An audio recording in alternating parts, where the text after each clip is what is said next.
Today I drove down to Houston, Texas to meet up with Gregg Hurwitz. In this episode, we hit virtually every third rail topic that two people reasonably can and still ended up having a very civil conversation.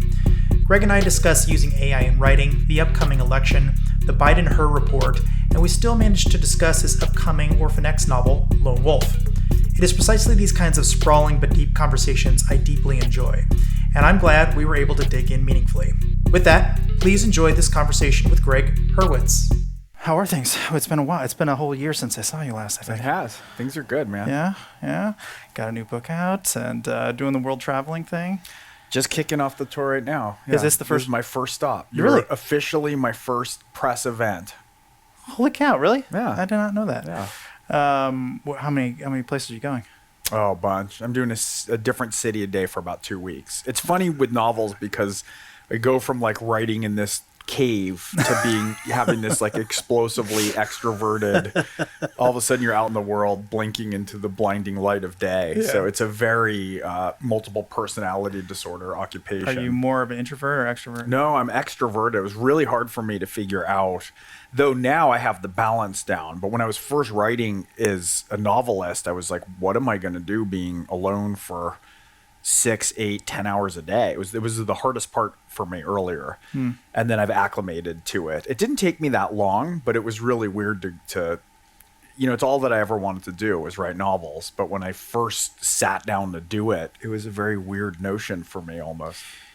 I know you do, at least some research for the book, right? So can you kind of break it up into chunks and like I'll do some research and then go back to the cave? Now I travel a lot. I have different events. Okay, all right. I mean, I got my hands in a lot of buckets. Okay, good. So yeah, you're not fully in the cave then. I'm not fully in the cave, but it's intense. Writing a novel. It's very different, obviously, than TV or comics or features. It's you're all things as the novelist. You're the cinematographer. You're the director. You're hair and makeup. You're the location scout. It's very sort of entrancing to be in a novel, especially a first draft. Mm-hmm. But yeah, no, my life's broken up enough. I have a lot of other extracurriculars too. Yeah, I was looking at the Apple new VR tool they have. I forget what it's called, Visual Pro or whatever it is.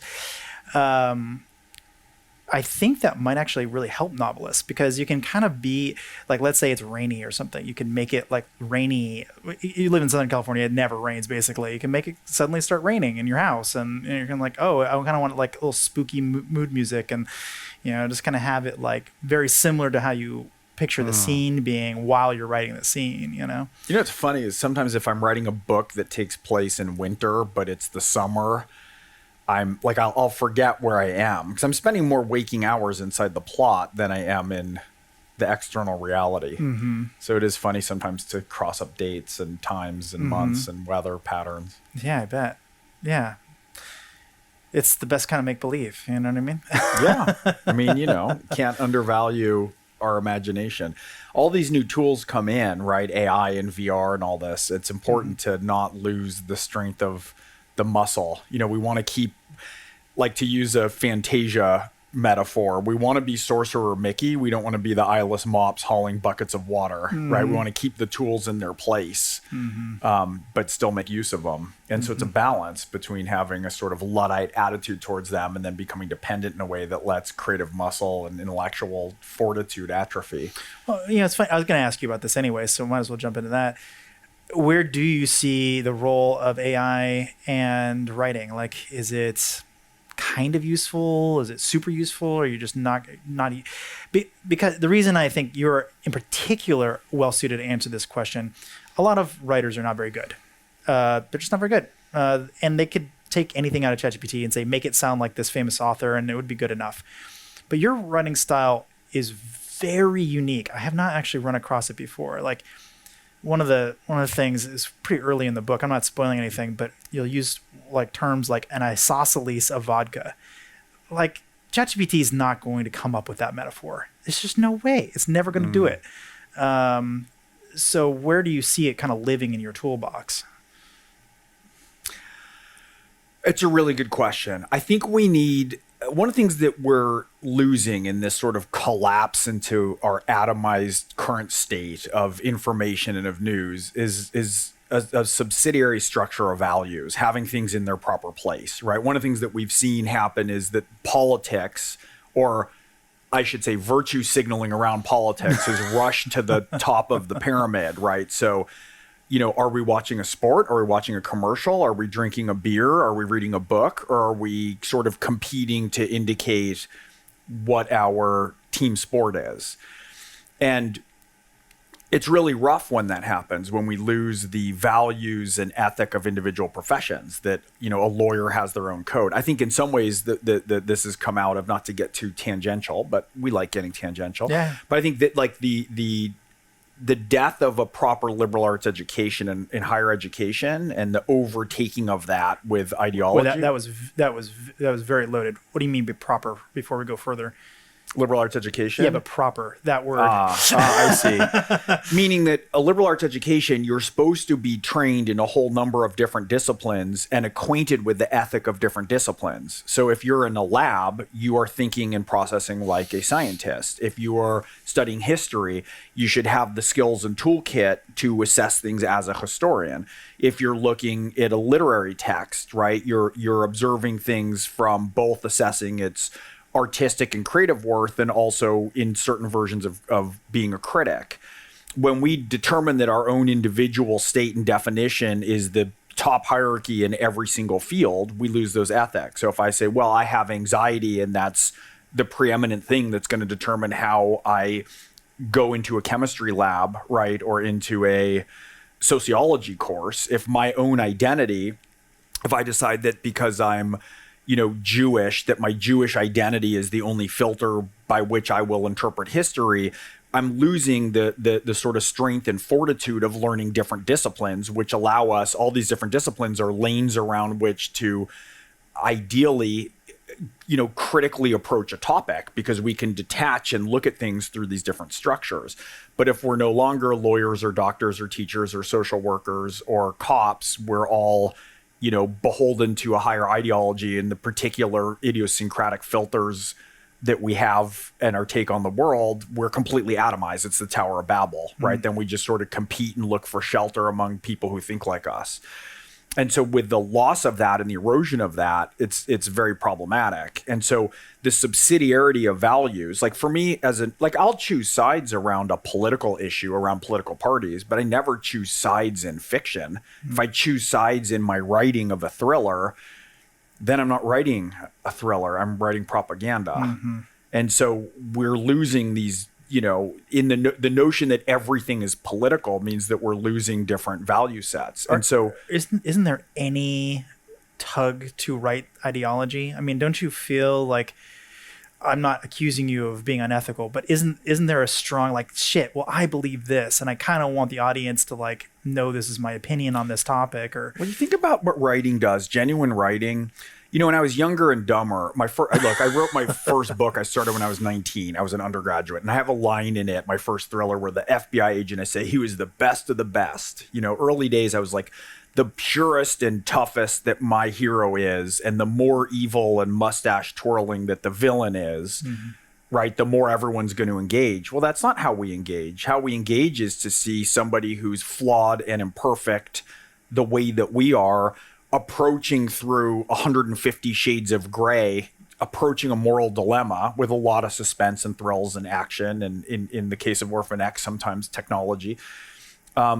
to imperfectly try to reconstitute some sort of order from chaos. And the more that my main character, Orphan X, Evan Smoke, missteps, one of the things I say is he never learned to speak the strange language of intimacy. He was trained to be an assassin from the age of 12.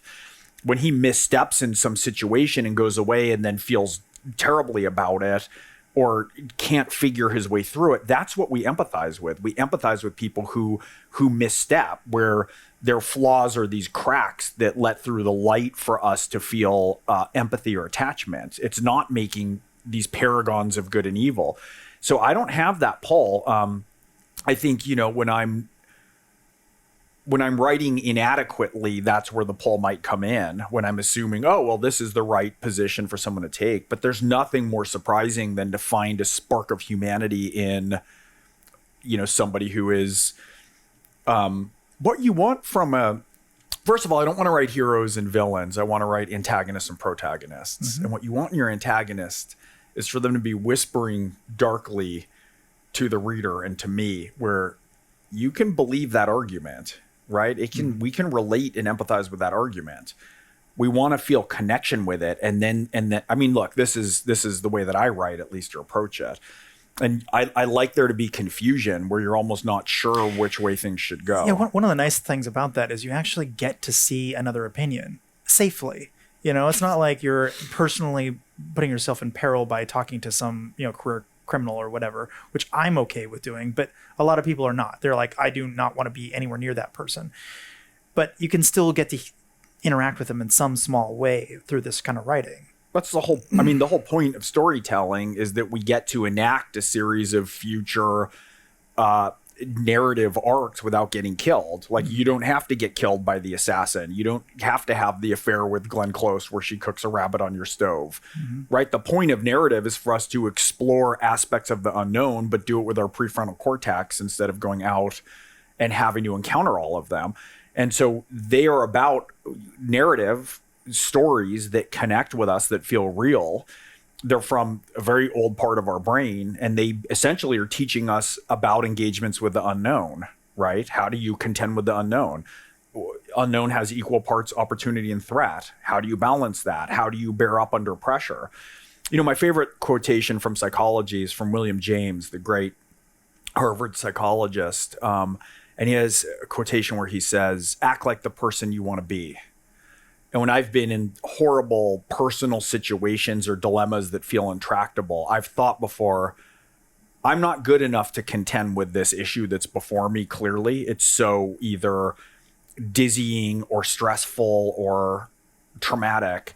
If I was writing a character that I would admire, what would that character do? And that's been a guide for me at different times in my life. What do you want to be? That Harvard psychologist said, act like the person you want to be. Yeah, so who do you want to be? You want to be a novelist? Is that what you're acting like? Or what do you mean?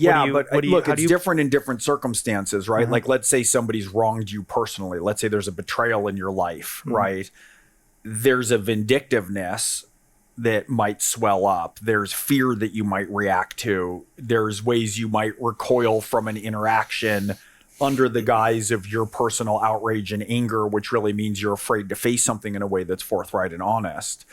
And so if I sit down and think about the person who I want to be, meaning if I'm writing a heroic character, if I'm writing Jimmy Stewart in a Hitchcock thriller, right, how would they react? How would someone better than me react? What's the right thing to do? What's the thing to do that's most good or can make the situation, if not good, at least the least awful? So those are the sorts of questions. But you'd ask me about, we were talking about the subsidiarity of values. Yes. But I want to go down one more rabbit hole quick and then back, or maybe not that quick. So the Stoics believe there is a difference between empathy and sympathy. Yeah. To write these characters, do you have to be empathetic? Do you actually have to feel what they're feeling, or are you just sympathetic where you understand what they're feeling? To write them well, I should be empathetic. I did an adaptation at one point of a book called Black Flags. It's about Zarqawi, who was ISIS in Iraq, who was horrific. He beheaded Nick Berg. He was brilliant.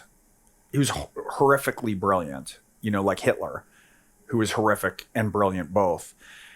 And one of the things, to give you an example, that he did was when he had a big plan to unleash a chemical bomb on Amman, but the Mukhabarak, the Jordanian intelligence, stopped it.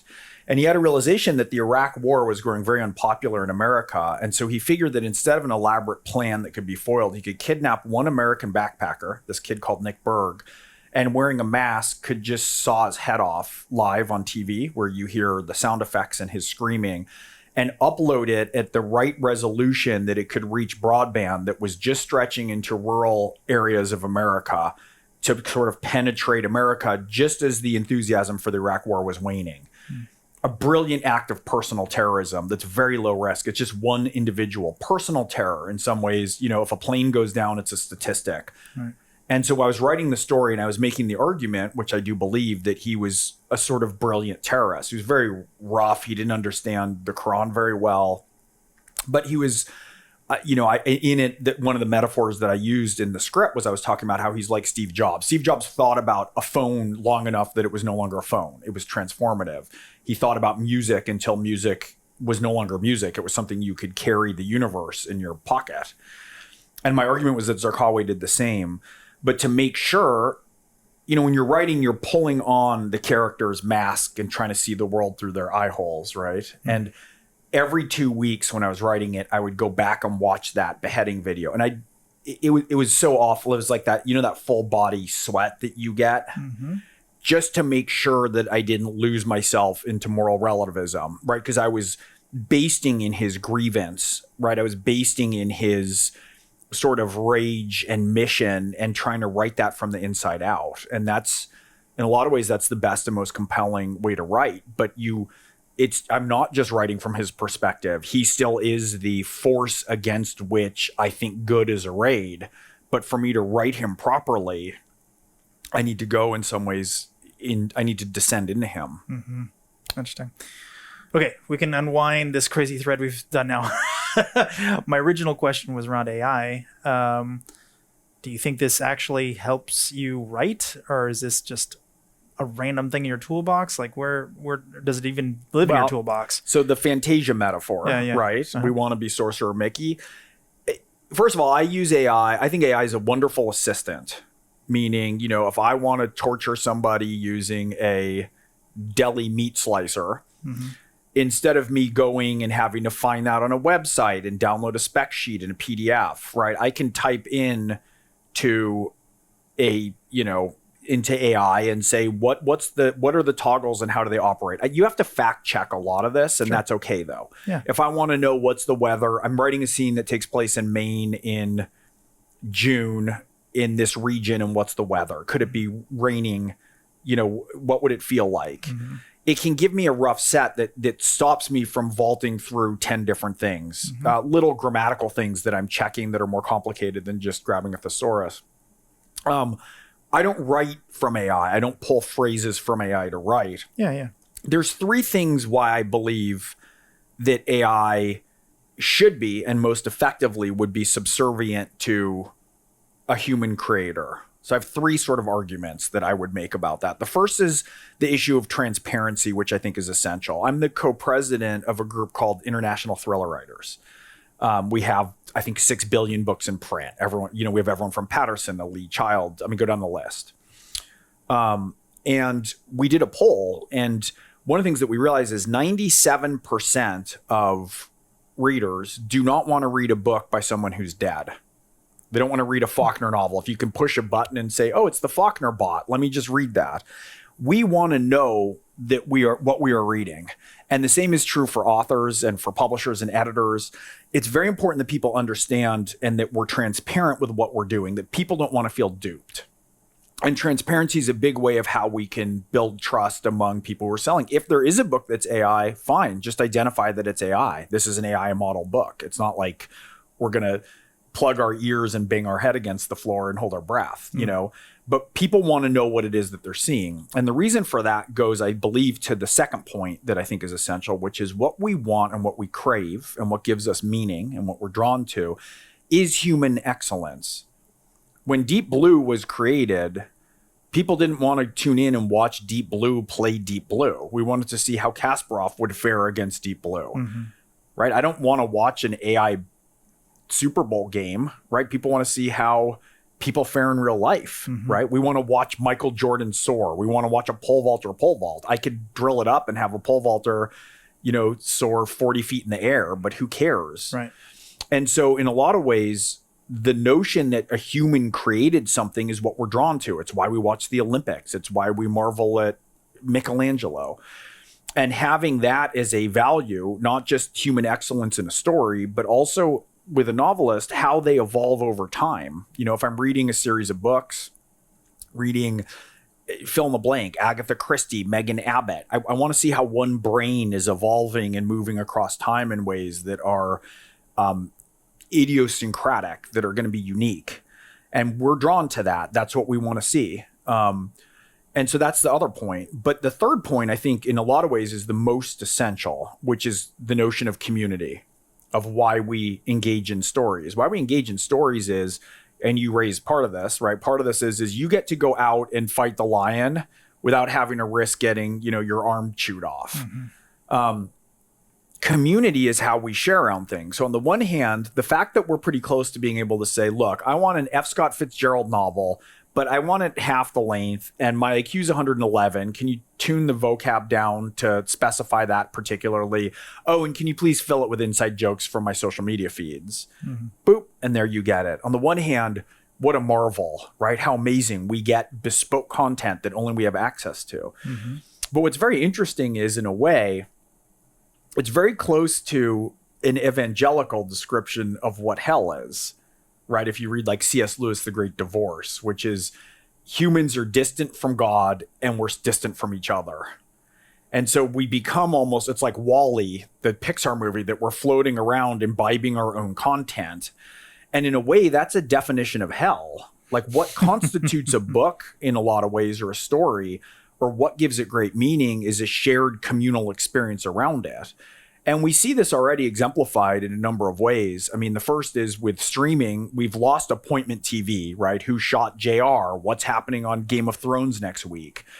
And we have these very constipated conversations now where we say, oh, there's this, I'm watching White Lotus. Well, what app is it on? Wait, don't tell me, I'm on season 1. I'm like, we're losing an ability to have the proverbial water cooler conversations. Mm-hmm. And like we used to have with like CBS and ABC, where if you didn't watch it, you didn't see it. That's right.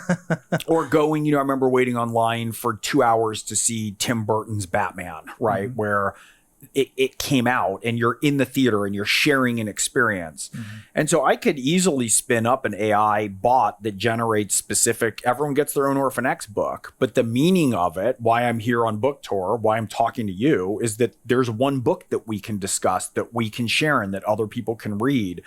Each experience will be idiosyncratic, books in particular, in that, with a movie or a comic or a TV show, I've written all three, everyone sees the same thing. Mm-hmm. Books are very intimate, right? So if I sell 1 million copies of a book, there's 1 million different movies playing in 1 million people's heads, but they plug into the same narrative structure. Mm-hmm. And that's why I go on book tours. That's why I'm on social media and like engaging with readers. That's why I talk to people like you, is that there's something that we can plug into and kind of commune around that is shared. And the notion of having everything that's tailored just to us, it's Pleasure Island from Pinocchio, yep. Right? Or it's what's happening with pornography with a lot of young men now, where the rates of,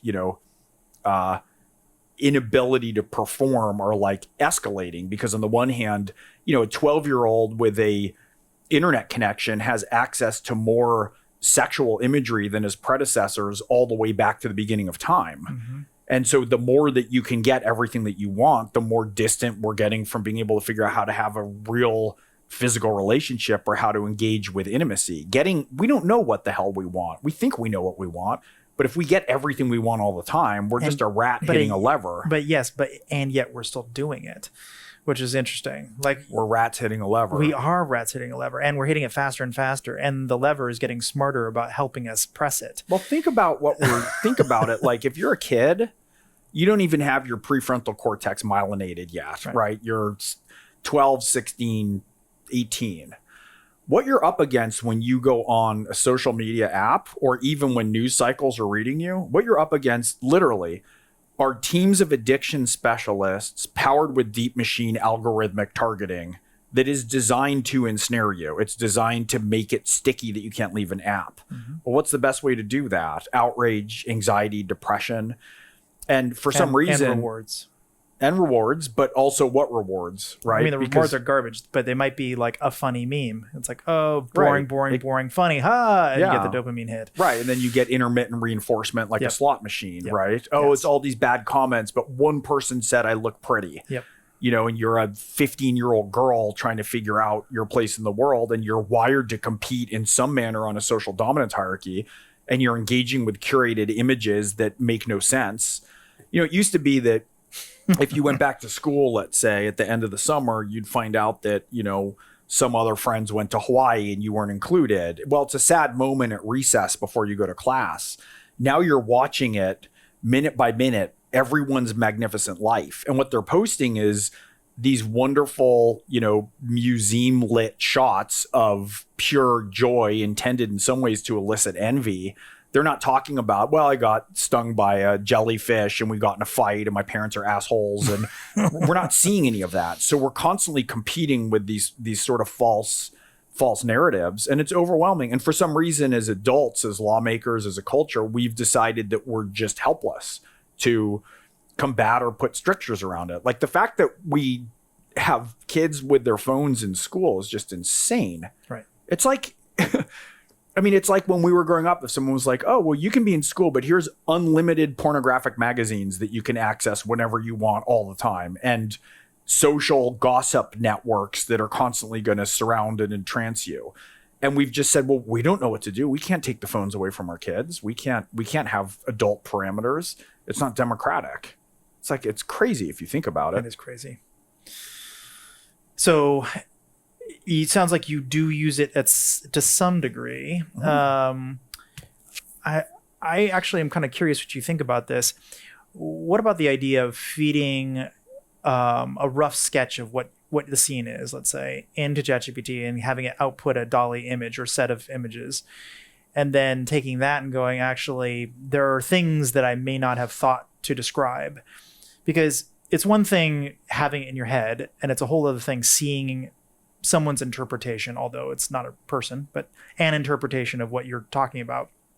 It probably won't be very good, but it might go, oh, actually, yeah, the car should be over on the left, not on the right, because that would actually add something interesting. Or, actually, this building could be a brick facade. That would actually make it, if the bullets were ricocheting off, I could do something interesting with that description or what, and like it might elicit a whole other set of creativity based on a bad, probably, interpretation of what you just said, just by virtue of kind of regurgitating back your thoughts back to you. And well, we have to be careful how much we cede to it, right? Mm-hmm. So a lot of it is, part of what Michelangelo said was, he could see the sculpture within the block of marble, mm-hmm. right? And clearly, to not compare myself to Michelangelo, but to talk about the artistic process is the way that I see a story, the way that I'm watching something unfold.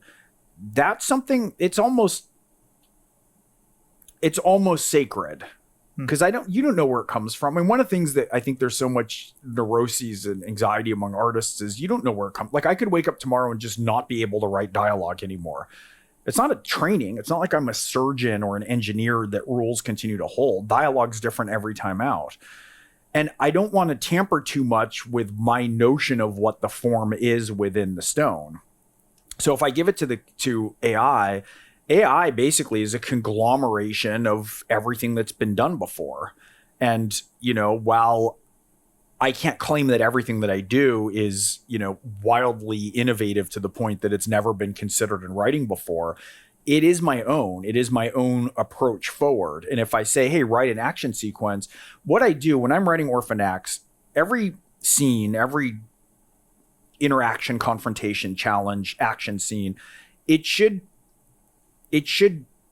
dovetail back into character. So if Evan Smoke does something, or the action sequence is exactly what James Bond would do, or Jason Bourne or Jack Reacher, I haven't done my job in making it specific enough.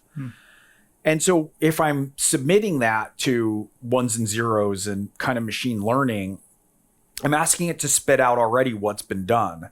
And so I have certain chokes on when and how I'll do that. If I'm saying, look, I want this to take place in, I have a scene in my mind and it's in the Bronx, and what are the buildings made of? Mm-hmm. Well, that's research, right? If I don't want to get on a plane and fly to the Bronx, right? I have a notion of what I want to look at. I can poke around and do better, way more enhanced. It's a way more enhanced version of a Google search, which, by the way, deals with AI regardless. Spell check deals with AI. So we're already on a slippery slope. Right. It's not like I'm existing, floating, devoid from having engaged with it regardless. but I do have limits to it where I'm setting the scene and then saying, well, what are the buildings, like what year were a lot of these buildings made? You know, oh, it's okay. And so I can follow my own flights of fancy and have them sort of described more robustly, and then I can decide what I want to pick and construct, but I don't let them lead. I meant mostly visual, actually, in my example. So like literally creating an image and saying, this is an image of the Bronx. You're like, oh, I didn't even think there's a gangplank. You know, you didn't necessarily think to ask that question, but you know. Well, that's not that much different than me doing a Google search of an area I'm writing about. Correct. But it might be a place that doesn't really exist in nature, and then it creates something. You're like, actually, it could be a round building instead of a square building, and that adds an extra dimension about like how do you hide around a. Yeah, I'm just making stuff up. Yeah. But I have a pro and a con to what you just said. So the con, which I think is my biggest beef with anybody using it for writing, is it's a great middling. It's like, it's not very good at writing about sex, drugs, and rock and roll, or really anything contentious. It's just not. It doesn't like doing it. Anything like overtly racist or sexist or whatever. And a lot of the best Hollywood movies have racism and sexism and, you know, people getting killed and suicide and, you know, whatever, right? Drug use. It just doesn't really want to write that stuff. It's like, you know, please don't do this. And like, you know, this is for informational use. It's like get a paragraph and a half on both sides of the text before it'll even output a couple sentences on the topic. Yeah, it's infuriatingly prude. It really is. And there's other that's very dangerous because the guardrails of what we're allowed to discuss. 100%. I mean, I've had stuff of like, what's a more effective way to kill somebody, and it gives me a lecture, and I say, I'm a thriller writer. Like I've argued with AI, you know, give me this, and they say, well, this isn't appropriate, and contact a professional. And it's like, well, how do you get to determine that then? Like, what else do you get to determine that isn't appropriate access to information? Right. Or what do you determine that you can scold me about? So who gets to set the terms by which the Overton window gets shrunk on what I should be scolded about? There are ways around this. You can actually build a scene where you have characters in the scene and then have those characters playing out a plot. It'll still try to get you on guardrails, but it's better.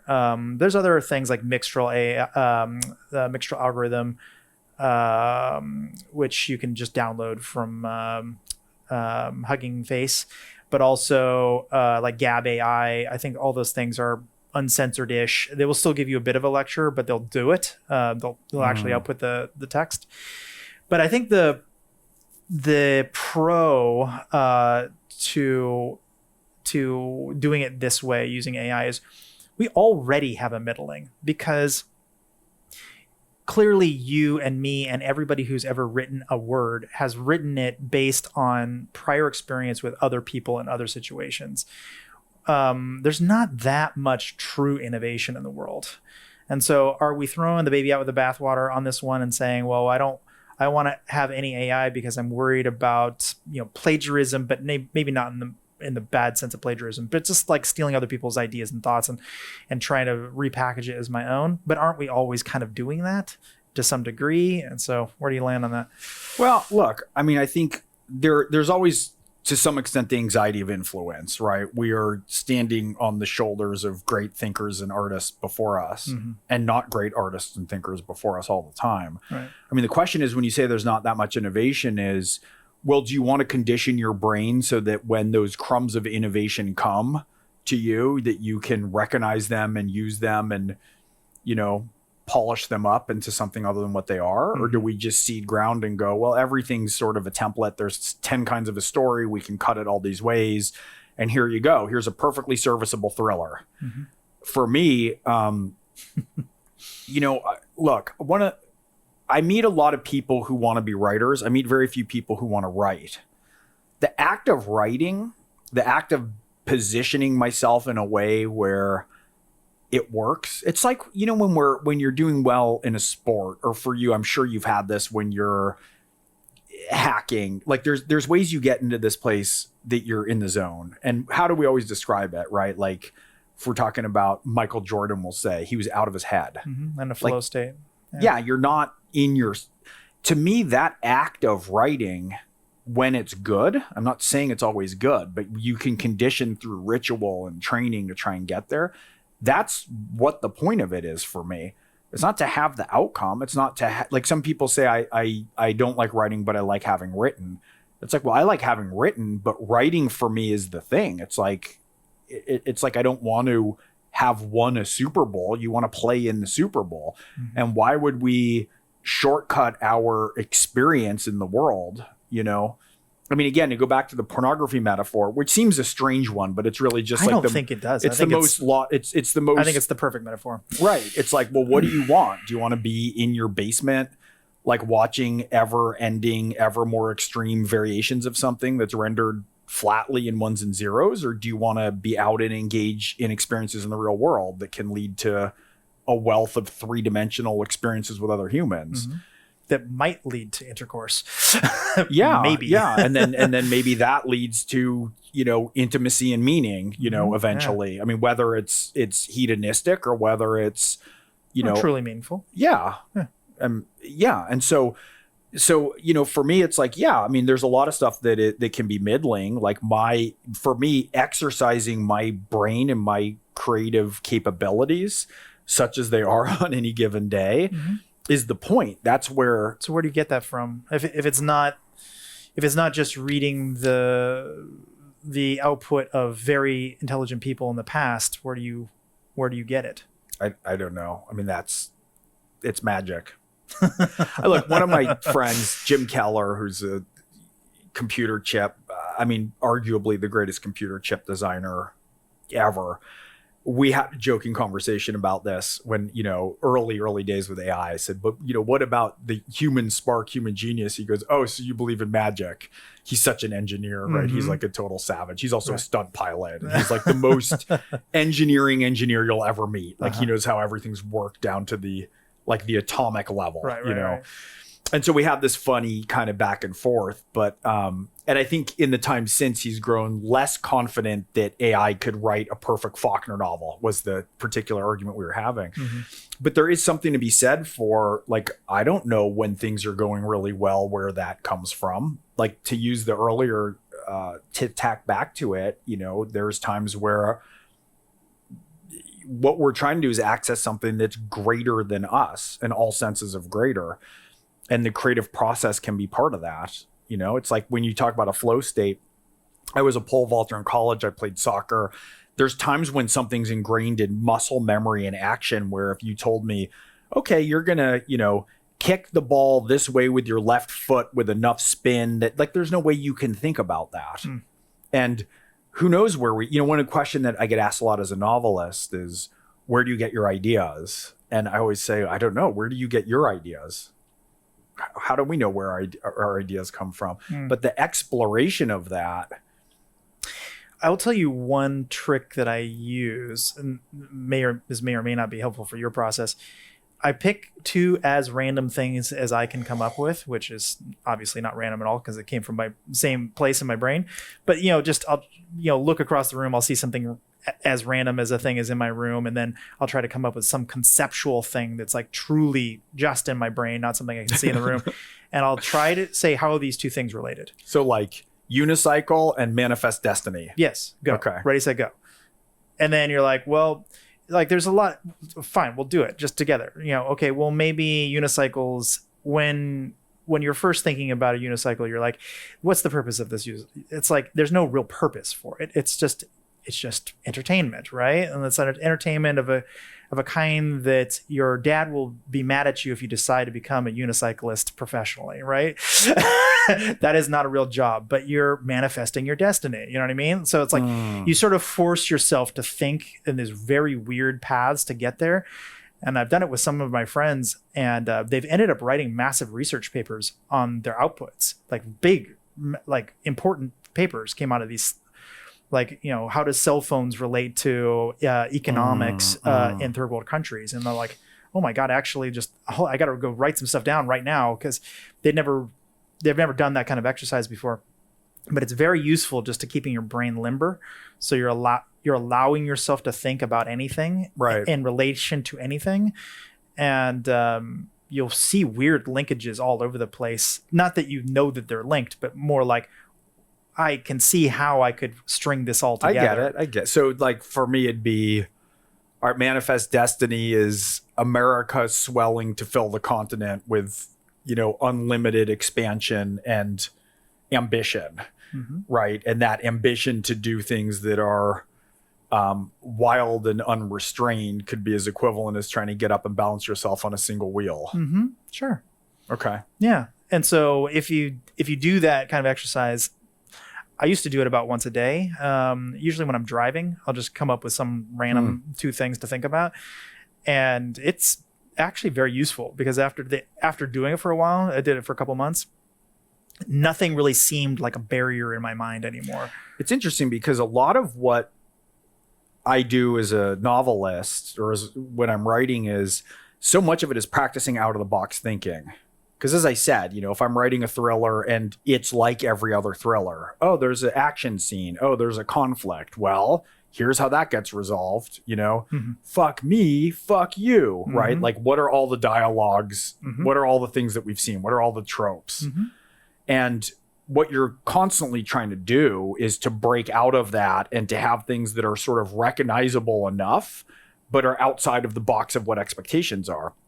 And there's that delightful moment of surprise that happens, like use the Sixth Sense as an example, right? Like when there's a twist that is infamous, spoiler alert for the 2 people watching this who haven't seen the Sixth Sense, Bruce Willis is dead. But when you have a twist that works in fiction and narrative in movies, what should happen is that it catches you completely by surprise and makes perfect sense at the same time. It's like this wonderful combination of the two because it's filled the box of expectations and then inched just beyond that outside of the box. And I think that's part of what you're practicing is that limber nature. Yeah, it reminds me of something. I think the CIA, don't quote me on this, maybe the NSA, I'm not sure. They have some like internal newsletter that's like the most subscribed newsletter that's with whatever agency it comes from. And the entire point of it is just a make-believe story. They say, what happens if India can no longer import or comes across a new type of crop that means that they no longer have to import coffee? Like what happens? What happens to the coffee market? And then with downstream effects. And then all of a sudden Venezuela's involved and now they're having to recover in these weird ways and they're going to start moving these and troop movements and you know what I mean? And suddenly there's like this massive all this new trade going on in India because coffee is, blah, blah, blah, whatever, right? Just they come up with some random set of things and people are like, yeah, that is a fragile part of the ecosystem that we're just not paying attention to because why would you? Because it's not a real thing that's ever happened. But it gets people thinking about all these other things that might be relevant to what they're working on. And some of this, I think, it's interesting that you raise that. I've been thinking a lot about how we've grown up, essentially, we're roughly the same age, in this idle, right? Sort of post World War II up until this moment right now, where the world is reconstituting itself. Cold War II. Yeah, that's right. And what's really interesting is we have certain expectations for stability that we wouldn't have at any other time in the historic record. And I think what we're seeing now is that we're having to figure out how to navigate complex change at an enormously rapid rate. And part of it is I think we're so, in certain regards, softened from luxury.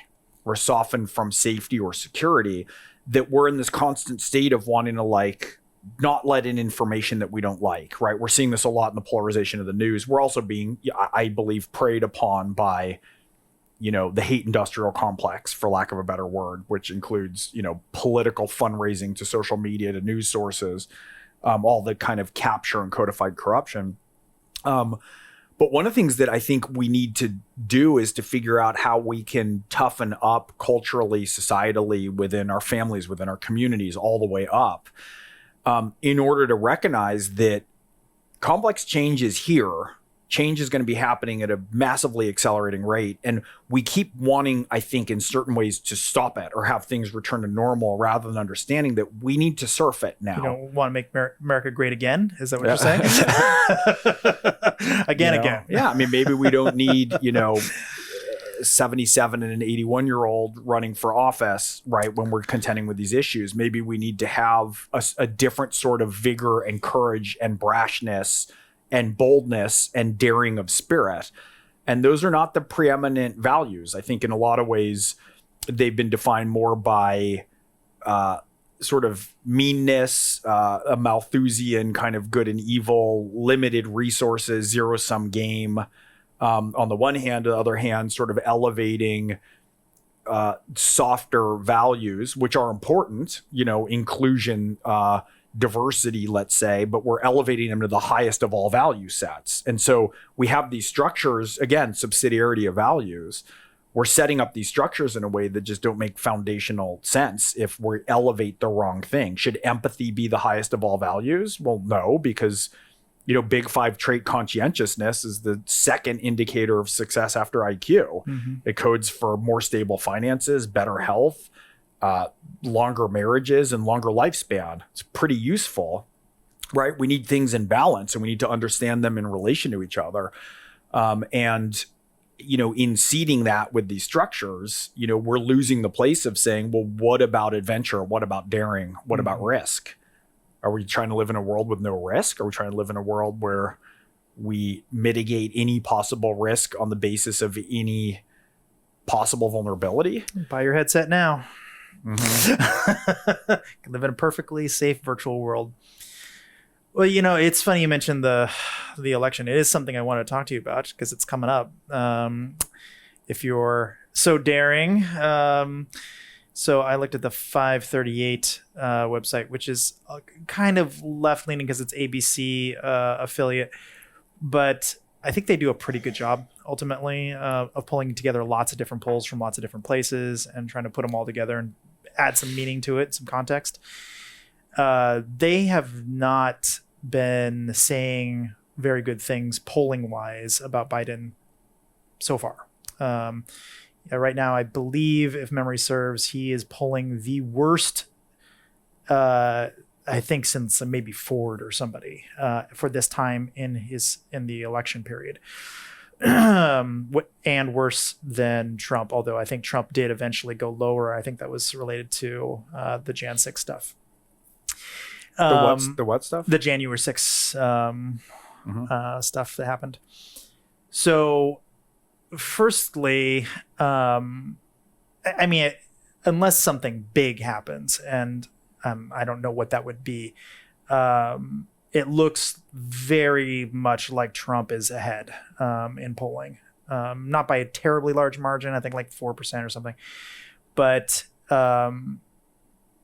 what do you think? Do you think there could be some big shakeup that changes that? Certainly. And do you think that's coming imminently, or is it it's just a roll of the dice at this point? I think 9 months is an enormously long time with the speed that things are going.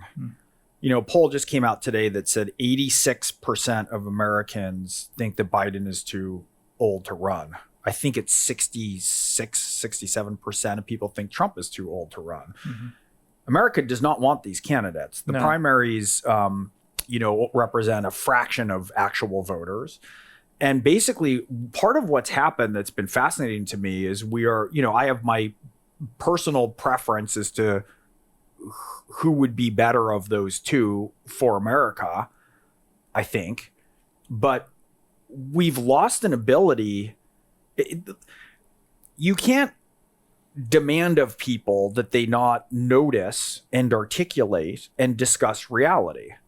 So the fact that, Trump is thuggish in his actions, right, and lawless in a particular manner around election denialism, fill in the blanks, is that's not a conversation that you can expect people not to have. You can't expect people not to have a conversation about Biden, who's 81 years old, and his age. There's certain things that everybody is observing, but for some reason, we're cast in this area that if anybody wants to observe and discuss them in any way, the reputational and financial damage is just devastating. Let's do it. Let's be brave. Let's do it right now. Okay. My opinion on Trump, I was never really a Trump fan to begin with. So And especially after Jan 6, and especially after, him obstructing the investigation into his Florida home. I mean, like, this is not a great candidate. I mean, there's lots of problems with this particular candidate. And then Biden, I don't know if you saw his like retort to the Hur commission thing, which was just a jumbled mess. Like, he's misnaming presidents. And then the Hur report itself is, I mean, this is a man who suffered 2 strokes before becoming president. It's actually not nice. They should, this is like my grandfather. Like, he should not be doing this job. Like, the reaction I think that a lot of people are having is, in response to that, it is unacceptable to say, you're not allowed to say that because you saying that empowers Trump, and Trump being president hastens the end of the world. So you can't think that or say that. And that's a preposterous position to take. Just, I mean, they're both not very good candidates. I think it's the God's honest truth. Look, if you imagine, I mean, look, Trump is 77, so he'd be what, 78, 82, at the end of this term. Biden would be 85 years old. Imagine an 85-year-old person. Then imagine them under unimaginable pressure. It's the most stressful and important and demanding and taxing job in the history of the world. The presidency of the United States is the greatest non-lethal combat in the history of the world.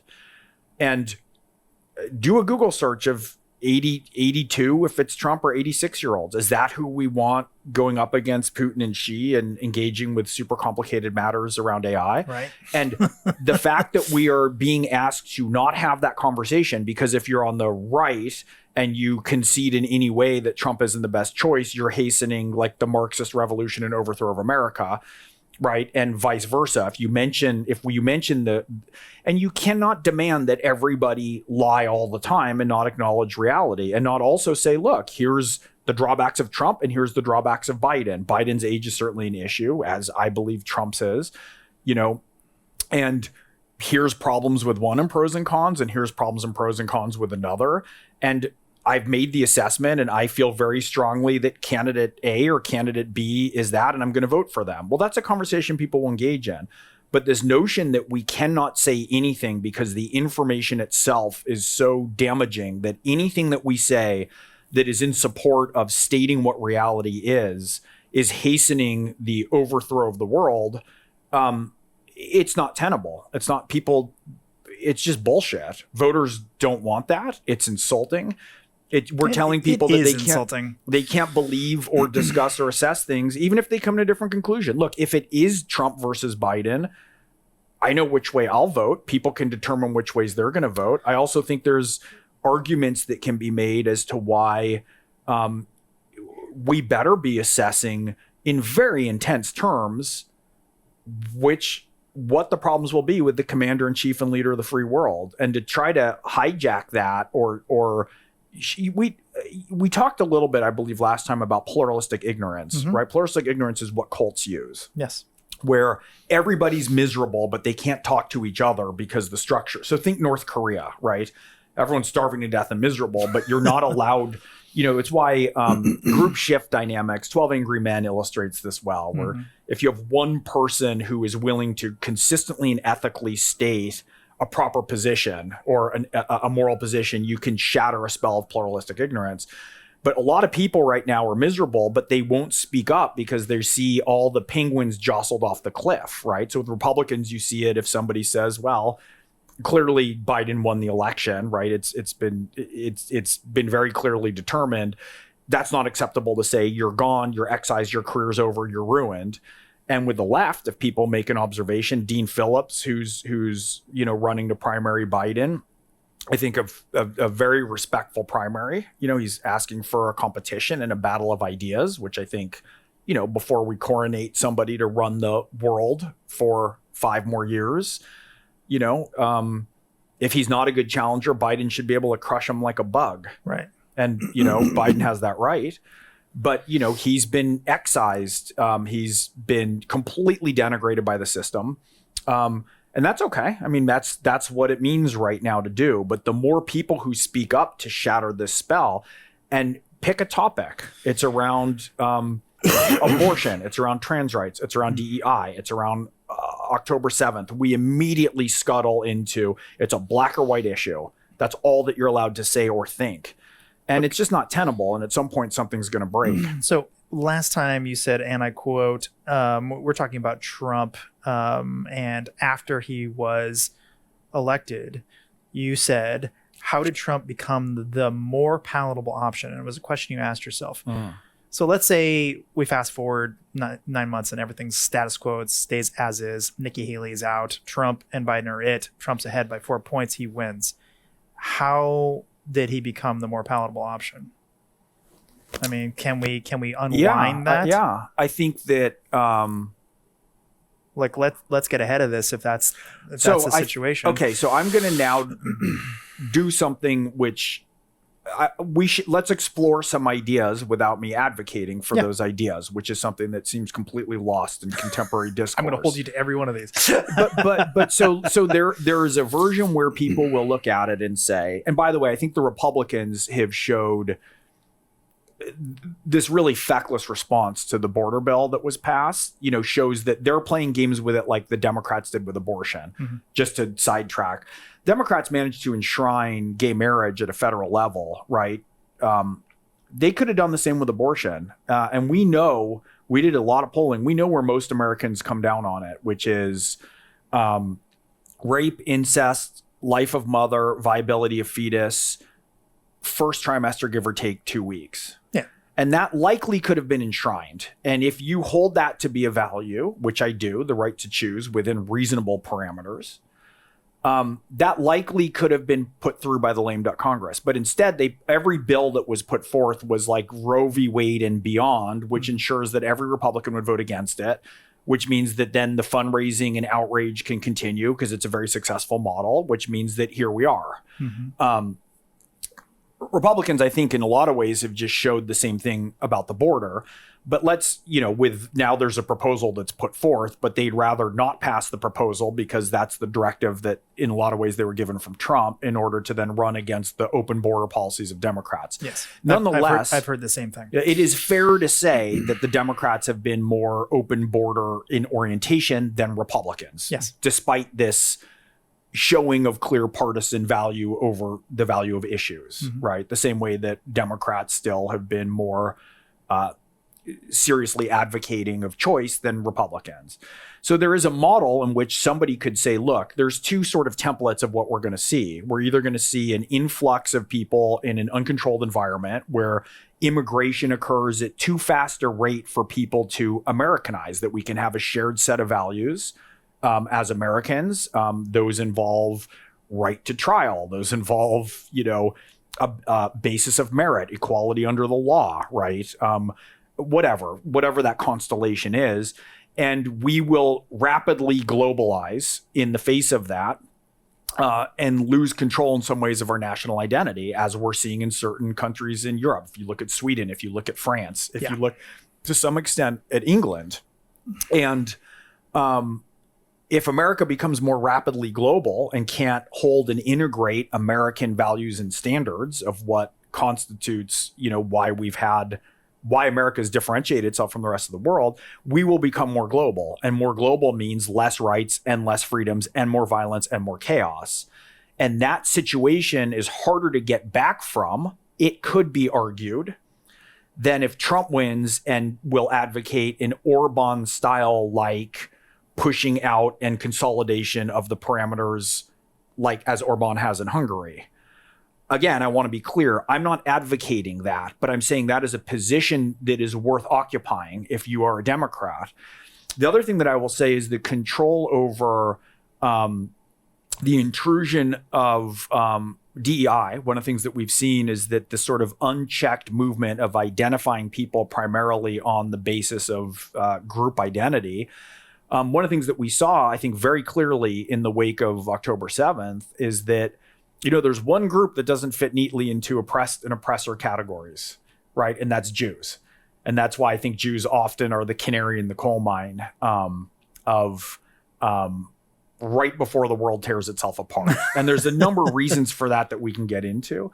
But I do think that the reestablishment of merit and an understanding that America, previous to this push, was not doing the best job and had a lot to improve about equality of opportunity, which is very distinct from equality of outcome. Yes.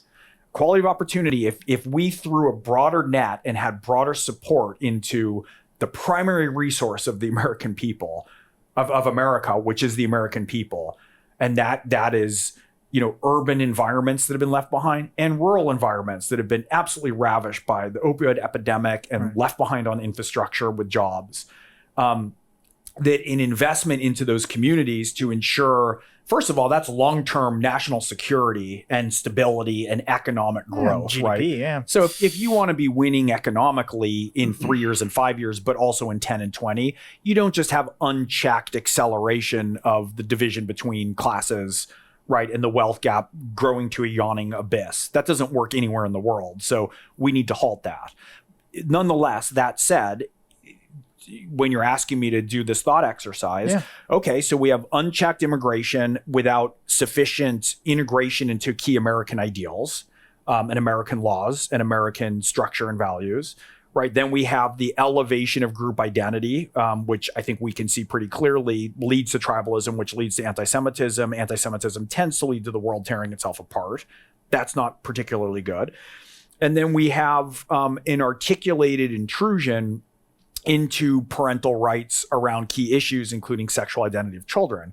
Now, as somebody who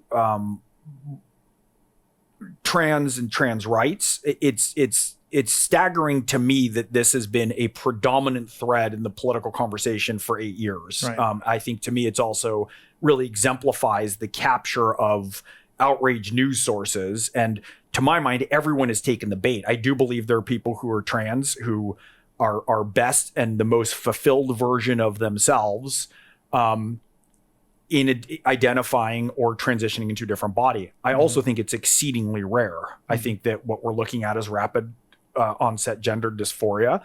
It's another issue that no one's been able to discuss without being utterly destroyed, including, J.K. Rowling, who literally has a quotation where she says, if you are trans and being discriminated against on the basis of you being trans, I will march with you to support your rights. I just have different opinions. That statement by her led to her being essentially excised from civil culture, the predominant culture. When Warner Brothers had an anniversary of Harry Potter, her name wasn't on it and she wasn't invited. So you think about her position on trans rights relative to the average American or human, and the fact that she is deemed an unacceptable member of society as somebody who would march and accept that and defend that, as somebody who's given countless money to homeless women and children, one of the predominant myth makers of our side, people look at that and view that as insane. And any process of, well, let me not detour too much. So now you have two things. You have Trump's willful destruction, I think, of American norms. You have January 6th, right? Yeah, January 6th. Yeah, I'm sorry. I'm stuck on October 7th. Talk about that in a second. With his encouragement and, people say it's insurrection. It's not insurrection. Well, what would have happened, do you think, if the mob had got their hands on Pence? What would have happened if Pence had said, I'm not going to do this? If Trump had the option, if it had continued, even if you believe his actions fall short of it, if you do that thought exercise, well, what would have happened if he did have the choice? The results were not certified and he got his people in and was given the power to say, okay, it's up to you now. You now have control enough that you can overturn the results or not overturn the results. I think we know which way he would go. That's a pretty vast threat. But nonetheless, although I have had a couple people that have been in the White House, were in Trump's White House the week before on the podcast, and him and his team did decide not to do certain things that were almost certainly in that direction. So part of me thinks maybe not. Maybe he actually would have just said, well, I need to make a show out of it for the crowd, but I'm not gonna come out a loser. I'm gonna come out as cheated, but I'm gonna come out. Okay. Well, that's a not out of the realm of possibility. I'm not saying it's true, but to my mind, that's what I've been told. He's shown a real sort of need to surround himself with devout loyalists, right? And I think that his next candidacy or his next presidency, should he win, would be pretty alarming. We wouldn't have a lot of the checks and balances that we've otherwise enjoyed. But nonetheless, you've asked me to sort of make this case. Yeah. So now we have the temple of democracy, right? We have our democratic norms. We have our standing on the world stage with NATO. There's all these concerns. If that's opposed to now, which there are bills that have passed, that the government can come under your roof with your kid and determine that your kid can be taken out of your home and deemed to be abused if they don't want to switch genders as a choice that they made with a 12-year-old brain, even if that is rare, it's unbelievably tangible for Americans. Right. And one thing is abstract. It's like when you talk about the bottom line and bottom dollar that people have. If gas is expensive and you can't fill your truck to get to your job and you're an electrician and you've got your healthcare is unaffordable and you've got a special needs kid and you have a parent in a home, you're not worried about NATO or about Israel or about the temple of democracy. You're worried about your paycheck. And if you're seeing increasingly, and look, even if a lot of people will argue that, for instance, the trans or the DEI craze are overinflated by the right-wing media, that is a position that I'm putting forth. A lot of people have that belief. If that's your belief, okay, there still is a reason why Democrats have not repudiated that sufficiently and made clear. Mm-hmm. And the Democratic Party, from my experience, the biggest caucus in Congress is the New Dem Caucus, and they're very moderate. They're very pro-capitalist. There's a lot of wonderful leadership within the Democratic Party. Alyssa Slotkin, for me, is like the dead center of the party. She's magnificent. She's running for Senate in Michigan right now. Reasonable, smart, 20 years CIA. But there has been a failing, certainly on a messaging level, as there has been from the Biden White House, to determine and handle the issues of his age with clarity. There's been a failing of Democrats to say, well, what is the line of what's too far then? If you're saying this is a non-issue, if the intrusion of the state into things as fundamental as the identity of your children, if that's too far and it's not relevant, well, come out and say you're opposed to it. Like I was pushing members of the party to come out and be vehemently opposed to the Antifa riots, which I thought were preposterous. Right. And when I did and asked for a public, I did a lot of help and pro bono work with Democrats, trying to wrangle them from the left and make good faith arguments to moderate independent voters and Democrats. I've spent a good amount of time doing that. But with the Antifa riots, it was like people are concerned about it. And I kept saying, if you're scared of AOC's Twitter following, no one's going to trust you with a nuclear football. Mm-hmm. And so that's the argument that I would make, is people would look at it and say, look, these are two terrible options. And what it comes down to really fundamentally is what your Constitution is. People on both sides believe that the other party is brainwashed, that they're in sway to captured experts, that they're in sway to their news channels. They're perfect mirror arguments of how polarization is happening. Perfectly mirrored. Mm. If you talk about the Antifa riots that caused $2 billion of damage, the argument and path of and dismissal of that, and you talk about January 6th, and of course they're different, and one's federal, and et cetera, et cetera. But the structures of the arguments mirror each other quite impeccably. And so, the argument for what people will choose will be on the basis of a number of things. One of the hugest ones comes down to those big, we talked a little bit about big five personality structures. Yeah. A lot of your viewers or listeners will be more familiar with Myers-Briggs tests. Mm-hmm. So one of the big traits that determines liberalism is trait openness. And openness means I like new ideas in people. I like thinking outside of boxes. It's why liberals congregate in cities. We have different people and accents and food, right? Mm-hmm. And so things are open. We visionaries, Steve Jobs. So think visionaries versus CEOs who make the products run on time. Right. And so conservatives are lower in trade openness. They like things closed, right? They want a border around the country. Build a wall is a very clear thing. They want to not, I don't mean this in a prurient way, but it's penetration of new ideas, right? It's penetration of a vaccine into your body if you don't have say over it. Mm-hmm. It's people flooding into your community, versus liberals tend to be more open around those things. And depending on which way your big five personality trait is structured is the biggest predictor of political orientation, whether political or conservative, of almost anything aside from like where you were raised. And so which threats you are going to spark to, we can't help what we first fear. And so if you have a conservative, low openness mindset, I like borders around gender. There's a lot of people who are like, I'm fine with, stuff that isn't neatly defined, but I don't want to be forced to celebrate what I'm only going to be willing to tolerate. But if your inclination is that you're low trait openness, high trait conscientiousness, you like consistency in things running, you're an engineer, you're a CEO, you're not a visionary, you're not an artist, the things that will spark to you that you will fear first are going to come more from the Democratic side, either what they are advocating or what is being spun by that side of the media, or what they're refusing to stand up for and clarify. Mm-hmm. And if you're high trait openness, if you're higher trait empathy, if your value set tends to be, you're very comfortable with multiculturalism, you love different people and cultures, the bigger threats that you will see on the horizon, you're going to see across the aisle coming in from either Republicans or what the media and news sources are from that side. Mm-hmm. So we can't choose what it is we first fear. We can't choose our personality profile.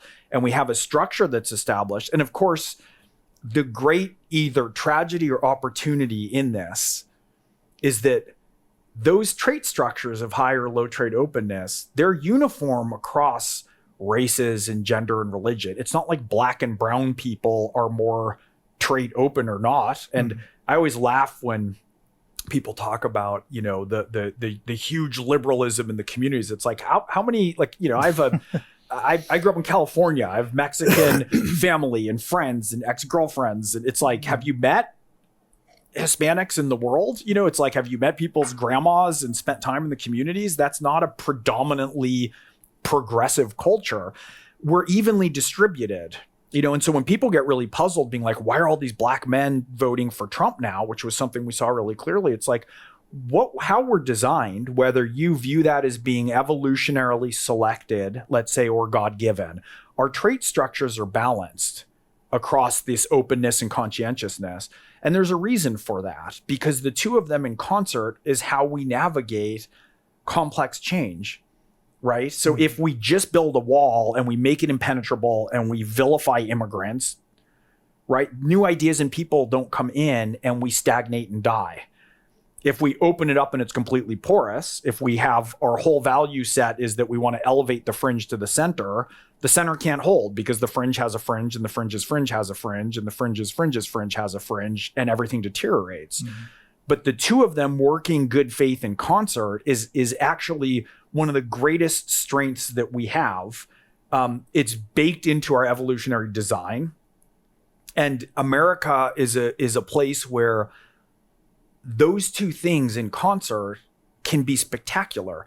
And it's why, like you see with Apple, right? They had Steve Jobs, who's an incandescent genius, and he's kind of all over. Then they fire him. Well, we know how to run this without Steve Jobs. And you get all the conservatives in and they know how to run everything, but then at a certain point, they're out of new ideas and you bring Jobs back. The concert, it's the two hemispheres of our brain. It's left and right hemisphere.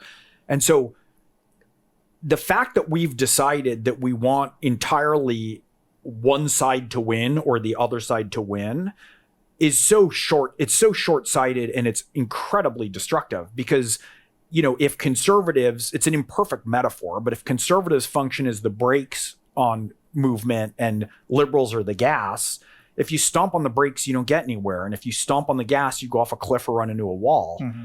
And we're just eroding the middle ground. And the thing that most defines America in so many ways is common decency and common sense. And if we're going to erode that or let moneyed interests continue to erode that, we're just throwing away, in some ways, the most unlikely and spectacular capacity for us to have freedom and rights and care and to integrate people from all cultures into this country in a way that's spectacular. We have the most integrated communities, whether Jewish, Muslim, Black, green, brown.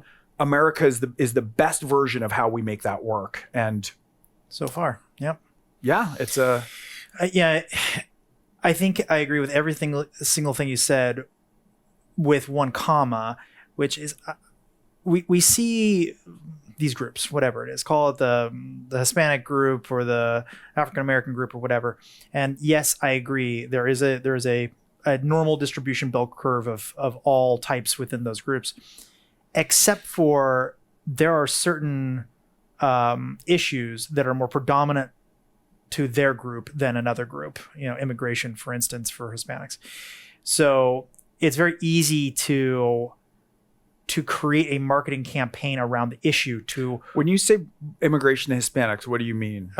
Specifically coming up from Venezuela or Mexico or whatever, coming up in the United States. But predominant for American Hispanics? Yes. I'm sorry. To be clear, I'm only talking about American But politics. how do you think American Hispanics feel about immigration? Depends on whether they're inside the country or out of the country. Right. How about inside the country? Inside, typically not so much. They do not like it. But it's still an issue that it affects them differently than it affects, let's say, white Americans or whatever. So you have to target them separately. And I've actually talked with analysts who do this type of targeting. And they're like, in certain places in border towns, they're like, yeah. And Texas is different than you cannot talk about immigration positively. You always have to talk about negatively. But they don't really care as much about the family there. That's not the core issue. Outside of border towns, talk more about the family, that keeping the family together. That gets very important. And so it's like groups within groups, and that's how they end up having to market and target these people. So I'm not disagreeing with you. I'm just saying that would be the other thing is that's really important is we tend to view these groups as a monolith, right? But Texas Hispanics are different from California Hispanic. Like it's. Mm-hmm. There were these sort of rich communities with all this variance. You're seeing it now with Jews, with this upsurge in anti-Semitism, right? Mm-hmm. Where based on what's happening in Israel and Gaza, right, there's this wave of anti-Semitism and Jews are sort of all over the place. And so we tend to sort of oversimplify that. But you're right that a lot of immigrants in America are not a fan of having open borders because they came to America because they're fleeing a sort of chaos that's there, even if they have an understanding that some of the best immigrants, resources, and people who we get are from Central and South America. Mm-hmm. Like that's a great immigrant community. And the thing that's always funny to me is in a lot of ways, they're also the lifeblood to conservatism, mm-hmm. right? They're pro-family. They're like, if you want a cure for your excessively woke, aggravating, child, granddaughter, in college, have them live with a first generation Hispanic, right? Who's working through college, lives in a multi-generational family. I mean, it's amazing. My first generation for sure. Yeah. That's right. Yeah. That's right. Yeah. And so, it's very interesting to me how we tend to polarize these topics as opposed to understanding, but do we want to ensure, is it unreasonable to ensure that we have checks around security and who's coming in? Of course it's not. Right. Anybody thinks that. Should we make it off limits for anybody to be able to state that? Well, if you want to make that off limits, if the only choice is unmitigated open borders or else Trump, over labeling everybody as, sort of rapists and murderers or that framework, there's no middle ground on it. Mm-hmm. And basically everybody has a common sense opinion that's of middle ground. 80% of Americans agree on almost everything. Mm-hmm. Yep. So one more quick thing before I do want to talk about the October 7th stuff, because I think that's super interesting. I'd love to get your take on it. But before we do that, still talking about the election here for a second. When I was looking through the results of, the memes that were coming out of this, there were so many memes related to the Hur report specifically and the aftermath of it. There's a lot of talk about the 25th Amendment. He's just not fit. And using it more on the Democratic side as a strategy. It's like, okay, we want to, and he's not a great candidate. We all agree he's not a great candidate, but having him lose is not a great option either. So why don't we, repeal him? Kamala's temporarily the president, whatever, doesn't really matter. She's not going to be the president coming up. We'll get the right candidate in there and we'll put all of our chips behind that person. Is that something you think is going to happen, or you think they're going to stick with Biden? No, I think that Biden, look, he's the democratically elected president of the United States. He's not, I think that the best outcome, like the best outcome for Trump, I remember this came up when I thought the best outcome for Trump was for him to lose the election in 2020, to have a democratically decided outcome. With Biden, I think it's that he determines that it's in his interest and the interest of the company to step aside and to figure out who the next generation of Democratic leaders should be. There's wonderful candidates. I mean, Dean Phillips is wonderful, despite the fact that he's been decried and demeaned. He's the only person who is willing to state the obvious. He's dignified. He's very centrist. He's extraordinary across the aisle. Gretchen Whitmer is amazing. Mark Kelly is an incredible candidate. He's an astronaut. He's a war hero. There's wonderful people. And, another notion that I've had is it's like, if Donald Trump, in fact, represents the existential threat that the Democrats are saying that he does, and I think he represents an immense threat to American stability here and in the world. I would have concerns about a second term of his, for sure, that I believe are valid. Well, then why wouldn't we put up a ticket that is the strongest ticket in the face of it? Just like Republicans should be asking the same thing. And my Republican part of my brain would say, why wouldn't we put up a ticket if it's, it's the strongest version of what most Americans want and the way it's going to hold the country together? Mm. People don't want this matchup. No. It's being kind of coerced on us. But no, I don't think that Biden should be removed from office. I think Biden, should be in a lot of ways the first term president that was, implicitly indicated that he would be. Although I will say the Republican pollings, I mean, he's consistently way above 80% on the Republican, of Republican voters. Trump? Yeah, which is that's very high. Here, let's do a counterpoint. It's still in primary season too. Yeah. So once you get rid of Nikki Haley, because there's no way he's like 54% ahead right now of her. Or no, 54 points ahead of hers. It's crazy. And then, so once he recovers that, I mean, he's going to have near 100%, or very close. So let's do another thought experiment, which again, I'm not sure is a great thing, by the way. So. Yeah. I'm not staggeringly confident in this, and I could be proven wrong. I mean, Trump is a very powerful force. He's a very powerful candidate. A fraction of the Republican voters have voted by now. The primaries are very skewed. It's like with Biden. Sure. Yeah. Nobody yet has really looked at Biden has really looked at Trump as a legitimate candidate as the president of the United States. Mm-hmm. People haven't explored that in full yet. Again, now with his age, he hasn't been exposed to the Klieg lights of saying, what are the real policies? Is he really going to have like a sort of red state army that goes into blue states and deports people? Is he really going to encourage Russia to invade NATO countries that don't pay their due? And people say, don't take Trump, literally take him seriously. I have another statement I've said about Trump, which is Trump lies all the time, but he's fundamentally honest. Like, where he is, what he is feeling emotionally, he will convey. I think it was a huge advantage over Hillary Clinton, because Hillary would be like very composed and pointing her way through an argument with a spreadsheet about women who she's not going to engage with, who have claims against Trump, but acting sort of beatifically presidential. And Trump was blustery and frustrated. And there's an authenticity in that that's important. Yeah, there is. But with Trump, I think he hasn't been considered in full as literally this is who he's going to be. This is who he's going to have. We're not going to have the same tempering forces that we had on him last time. I think MAGA has struggled. If you look at the record in the House, there's been an enormous amount of chaos. There's been a lot of difficulty in putting forth their agenda whatsoever. They say it themselves. Chip Roy has stated that they're moving through speakers. It's not functional in a way that even Republicans might want things to be functional. And someone like Nikki Haley would draw, I think, a ton of votes across the aisle. Like, so Nikki Haley versus Biden, I think, wins in a landslide, if that is in fact what the matchup is. And so with Trump, it's like he's certainly a force. He's certainly somebody who, it's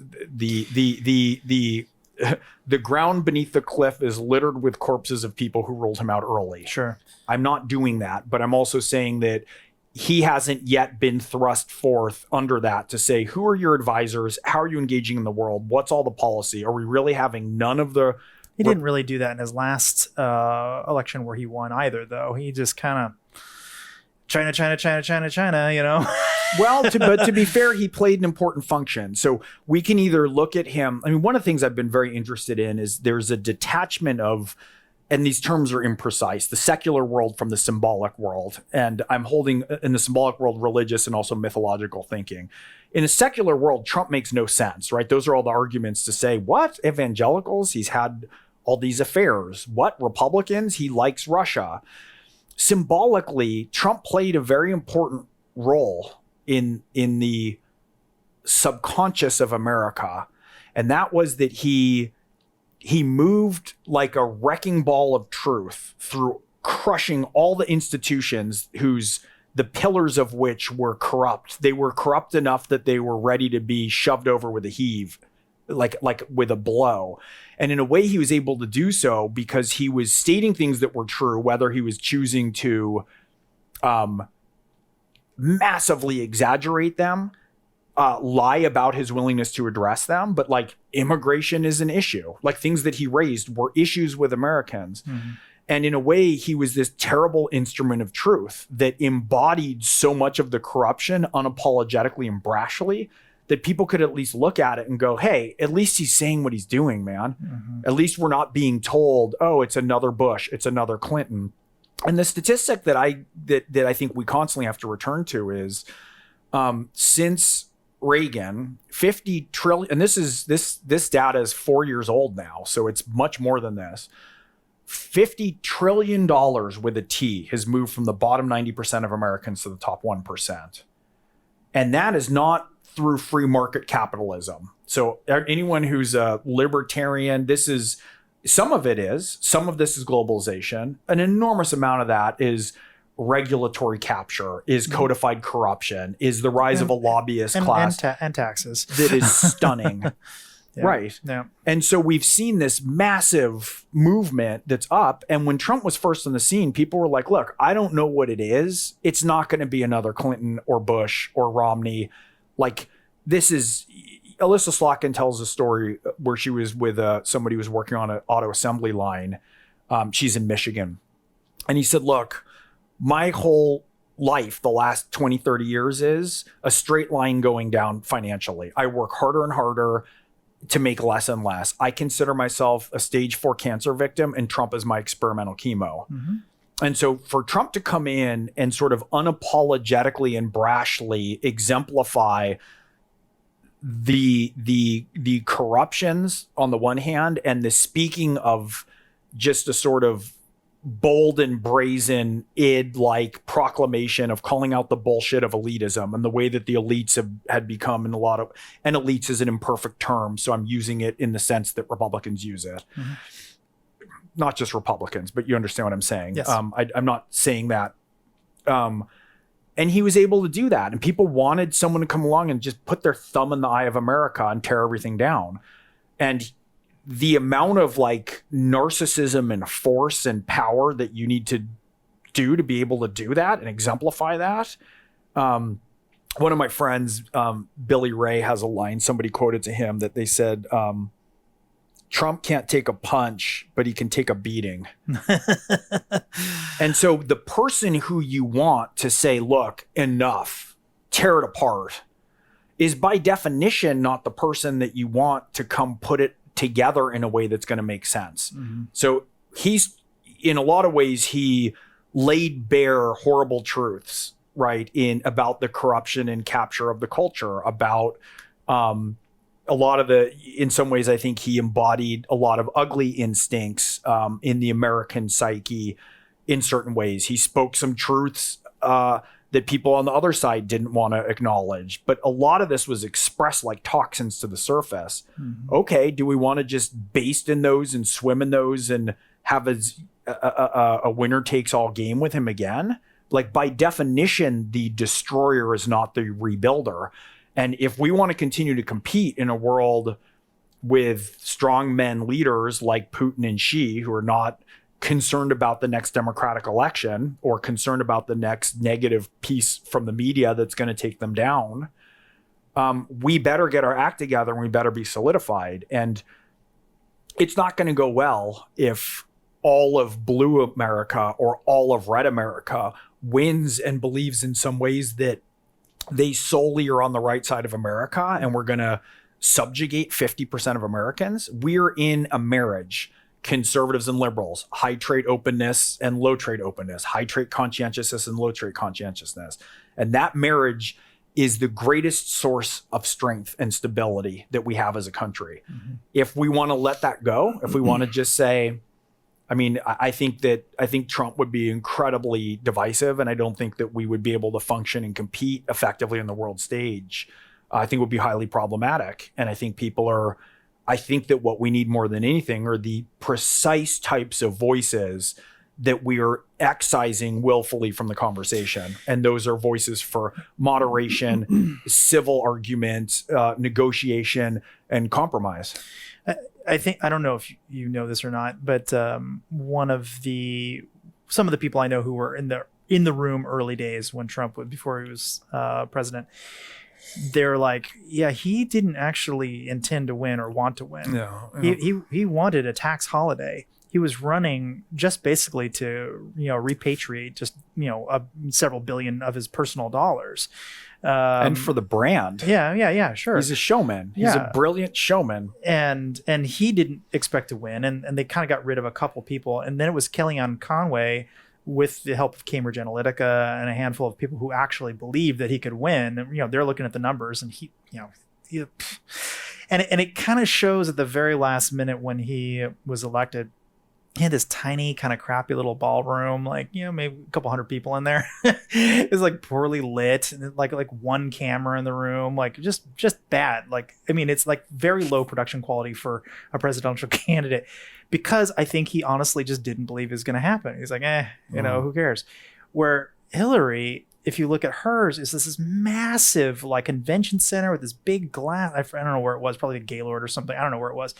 This beautiful place, and it was this big symbolic thing where they're going to be shattering the glass, the ceiling, and blah blah blah, and she wouldn't even come out on stage, like she wouldn't even like have her big like thank you so much for coming, it was a tough campaign or whatever.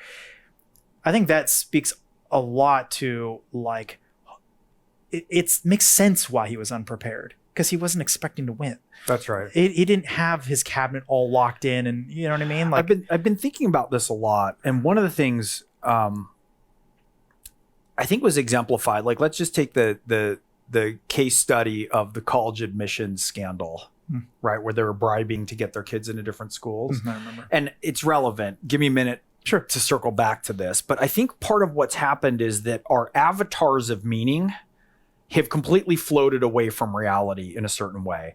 And part of why the college admissions scandal was a huge international news event, which is really weird because it's like a couple rich people, Hollywoody people bribed. And I mean, it was gross and it should have certainly gotten press, but it was met with a sort of vehemence and I think justified fury. And I think that part of it is, I think back to, my father went to a school in Boston called Roxbury Latin, and it was one of the original look to the left of you, look to the right of you, one of you won't be here next year. I think they started with 45 kids and graduated 23, and 19 went to Harvard, and the rest went to Yale, except one went to Dartmouth or something. It's Latin, it's Greek, it's all this stuff. Mm-hmm. And what should happen if you bribe a school to get your kid in and say they were on the crew team or the water polo team or their test scores were better? What should happen if that student goes to Yale or UCLA, or I don't know if UCLA was involved, so goes to Yale, goes to Stanford, is that they should wash out immediately because they're not Yale or Stanford material. Right. They didn't have the merit to do it. And the fact that they could just go through, graduate from USC, graduate from Yale, get accepted, nobody would know the difference. Everybody knew essentially that it's bullshit, that if you can get in and rig and play the game the right way and you get in, you won't be exposed to really restrictive and diligent academia. You won't be held up to do the things that you claim that you're worth doing. And it was so apparent. I mean, everybody knew that, that in a way that our schools had become these sort of coddling centers for, continued enhancement of children off these sort of vanity degrees. And we've seen that blown wide open in the wake of October 7th. So with gross. The testimony that happened. In a way, I think part of what happened with Trump, what you're describing was we've also seen like, well, what's the notion that if we turn on a TV that the cable news anchor is going to tell us the truth, the sort of objective truth? What are the odds that a politician is going to be working on behalf of their constituents? Right? There's all these places that we should have some expectation that there's an alliance of avatar with what it is they're supposed to be representing. And that floating away, whether into an ivory tower, whether into a captured, a partisan landscape, whether into a corporation that sole aim isn't the health and thriving of the American people or our kids or a long-term economic plan or the robustness of their workers so that they can come up and support families and have a healthy structure, but sheer kind of bottom line hitting quarterly reports. All of these groups have just floated away into, and what we're seeing, I think, is a massive recorrection to say, oh, the president of Harvard, there's a certain standard that we might want to have for that. That'd oh, be nice. A student who gets into Yale, there's a standard that we might want for that. Same with politicians. And people have had it. And so we're looking at this denigration of our institution and subject matter experts. And it's awful because at some point we do have to decide to trust again. We do have to decide to quit tearing everything to shreds. But, I've been thinking about this a lot in the wake of the Robert Hur report. Mm-hmm. And I knew Robert as an undergraduate. We were friends. We studied English together. But, he's the left is furious with him and the right is furious with him. And anybody who emerges is just sort of torn to pieces. And on the one hand, it's like, okay, you're special counsel. It's a big report. Fair enough. You got to stand in the fire. By the other hand, it's like, would we even know competence if it came to express itself, right? Even-handed competence.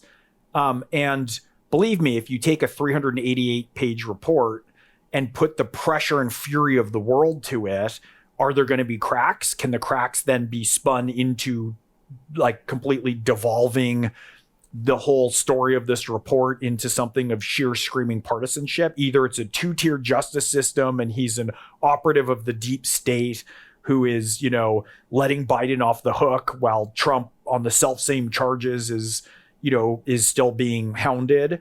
Or is he sneaking in his partisan barbs, in order to depose and,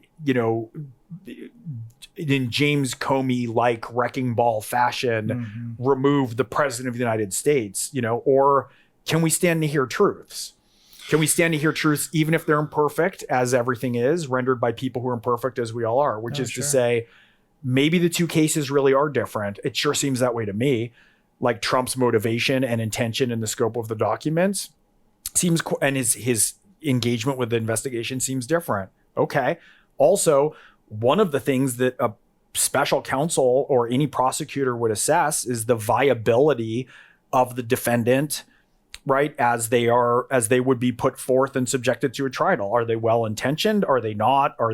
Is it something that would stand up? One among many, many, many, many, many other factors. Sure. And there are many, many other factors in that. Mm-hmm. So maybe, and look, I'm certainly not a legal expert, but maybe we get these things sometimes that don't fit into narrative, and it's like maybe that's an approximation not of someone who's a captured ideologue, but maybe that's an approximation of somebody trying to do a job that's competent, which means that nobody gets what we like, and there's truths on both sides that we respectively don't want to hear. Mm-hmm. Democrats don't want to hear that Biden's too old. Republicans don't want to hear that there are aspects of Trump's behavior on this that are thuggish and more. Yeah. On the deep state side, I mean, generally speaking, I do think there is some truth to this because there is a lot of back end politics that happen, and I mean, I've seen it personally to some degree, not been involved, but seen it, and when you see things like removing Trump from the ballot in Colorado, for instance, regardless of whether you think that's legal or not, and that I think that will be determined very quickly by the Supreme Court, it doesn't look good. You know what I mean? If you're trying to make a case for there isn't a deep state, and then you're like, we're just not going to allow someone to run, it's like so it's a question. The optics aren't great. So it's a question of terms, right? Or is it that a state court came to a ruling that seems pretty clearly not like it's going to hold water? I mean, he hasn't been convicted of the charges, right? So, is it a deep state? If it's going to, I think it will likely. I'm not saying this. I think it'll likely go to the Supreme Court, and the Supreme Court will likely overturn it and say, no, you can't remove him from a ballot, because no one's ruled on it yet in a court of law. Mm-hmm. And so what you have is overly exuberant intrusion of a partisan skew into political proceedings, which is equivalent for Republicans. Yeah, the notion that that everybody who's involved with the government, this is from the Republican perspective, sure. Aside from avowed Trump loyalists who are claiming that the election was stolen, represents a deep state, is preposterous. Right, yeah, I'm not saying this is valid. I'm saying the optics are terrible. Of course, the optics are terrible. What I would say is that the optics are terrible in equivalent partisan fashion with things that Republicans do. No. Agreed. Yeah, I mean, I think Colorado. I think it will rightly be thrown out by the Supreme Court. The other one this was, I think, last election maybe, was with Bernie Sanders and what was going on with DNC. Like, it seems like there could have been a path to handle removing Bernie Sanders if he's the one you want to get rid of in favor of Biden without doing anything weird like not letting certain votes get counted and stuff. And these are the kinds of optics where the average person looking at it goes, that's gross. Yes, and maybe there's a good reason and whatever, blah, blah, blah, blah, blah, but it's just gross. Absolutely. And so here's and this is one of the problems with the two-party system, because Democrats go, well, this is our party. If you want, you go run on your own. And it's like, okay, well, what's the cost of getting on a ballot? It's like $250,000 per state. Mm-hmm. There's so many ways that the corruption in two-party systems are just codified that the price of entry is nearly insurmountable to people to try to enter a race in a way that's RFK is going to try. He's going to try. But to your point, yeah, I mean, Democrats are going to Democrat, Republicans are going to Republican. And, it's no different than, well, I should say it's no different. Everything's different. But, Trump having, Ronna Romney change her name and now she's being ousted. I mean, they're certainly reconstituting the entire Republican apparatus, and the Democrats are doing the same. And that's the problem with this two-party system. I agree that the optics are terrible. And frankly, I think a lot of the policy that they've taken to Dean Phillips, who also Dean urged people, he was urging Pritzker to run or Gretchen Whitmer to run. I've known Dean a long time. I was talking to him early days. He was like, I'm not the, biggest household name in the party, but let's have this discussion. His position was Biden has served amazingly well. He's supposed to be a transitional kind of president. He's done a remarkable job. This is Dean's position. And it's time now clearly to pass the torch and to figure out people who can work across the aisle and sort of, but, basically he's having to devote a ton of treasure and time and resources to, fighting legal challenges. And, it's not debating on the merits. And that's how politics are played. It's a very sharp elbowed game. And that's the part that I think. So, like, if I were to say the Democrats could clean up their house, like, there's just a couple things and I think their house could be relatively from the centrist perspective anyway. If you just clean up these two or three things, like, let whoever's going to run. Like, it just don't meddle with that. Like, win on the merits, win on the case. If one of your candidates is running and they're good, let them run. Like, don't arbitrarily cut them off the knees. Do you think there's less things for Democrats to clean up than Republicans? I think so. Actually, I think there are less things, but I think I do too. I do think that I've had an evolution of my thinking on this, and part of it is the fact that they won't contend with certain issues, clarify where they draw a line on certain issues, and clean up certain issues, given the stakes, is an immense moral failing. I agree. Because the stakes are huge. And so on the one hand, I look at them to go, wow, you know, if there's a cabinet with a presidency, you know, if we have Dean Phillips and Mark Kelly and Alyssa Slotkin and Abby Spanberger, there's this amazing constellation of Democrats who are moderate, centrist, can deal across the aisle, can win in Trump districts, who have respect for, it's not just they can win, respect for Trump voters, can understand the perspective and talk to it. But the party as a whole won't differentiate and draw a line around certain things that cost them based on a need to hold on to power, and are using that in certain regards manipulatively to shrink the Overton window on what can possibly be discussed without you being labeled a Trump supporter, without you being thrust into the wilderness without any support. Right. You're a fascist, you're a racist, you're transphobic, you're a Trump supporter, you're hastening the end of the world. It's unforgivable morally that we should be, and the American people, I think, are tough enough and strong enough to want to be exposed to issues as they know truthfully exist. I hope you're right. I'm not sure you're right about that one. I think a lot of people, I have a lot of conversations with all kinds, right? And quite often I'll have a conversation and people are just like, I don't want to know this. Like, I'm like, what do you mean you don't want to know it? Like, what about it is offensive to you? Like, it is just a fact that I'm saying, you know what I mean? And they're just like, whoa. They're very happy in their little world. And what I'm saying is absolutely blowing it up. And when I talk to people, often it's about security, but oftentimes it's about their security and like how it affects them. And all of a sudden, like there's no safety net. Like they really are in the real world for the first time, and it's terrifying to them, and they want to get right back to that safety net. There's a line which I will slightly misquote from the prophet, where he says, your pain is the shell of your understanding breaking. So I think we're talking a little bit differently about what that is. It's a very fair point. And part of what we're seeing is people holding their breath and covering their ears. It's just too threatening. It's too threatening to look in the mirror and go, like, if you're looking at Trump on both sides, by the way.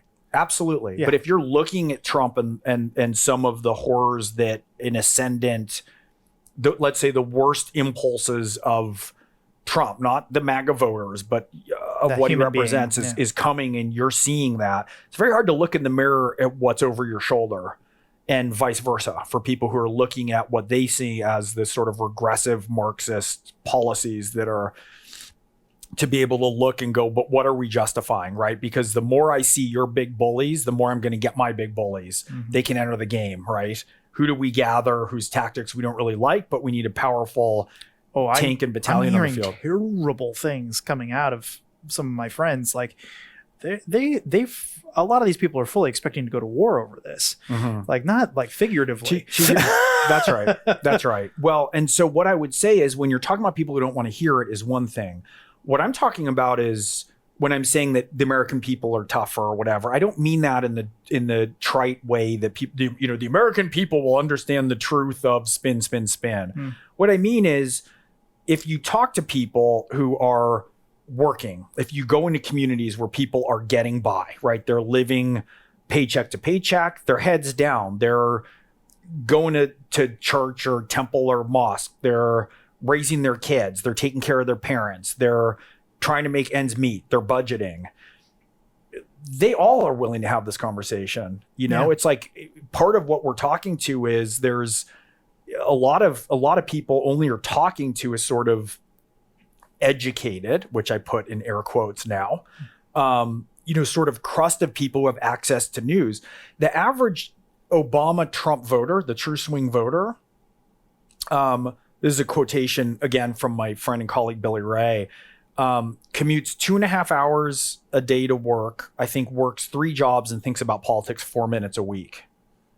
So when you're talking about the people who are holding their breath and plugging their ears, which happens a lot, people just can't. It's amazing that the disintegration of critical faculties that we have among people who we think that we could just engage with. I mean, that used to be freshman year rhetoric would be make the argument for Trump as a better president. Now make the argument for Biden as a better president. That should be an exercise that we all do and that we all embody, even if we return to our original position, then having steelmanned it with greater awareness of the vulnerabilities and flaws in our position and more strong to do it and more able to engage otherwise.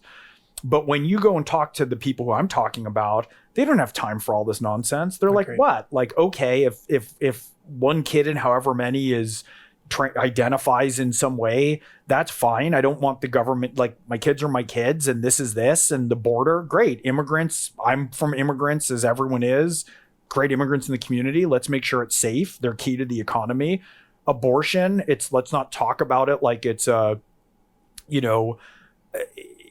like it's nothing, like it's like any other procedure.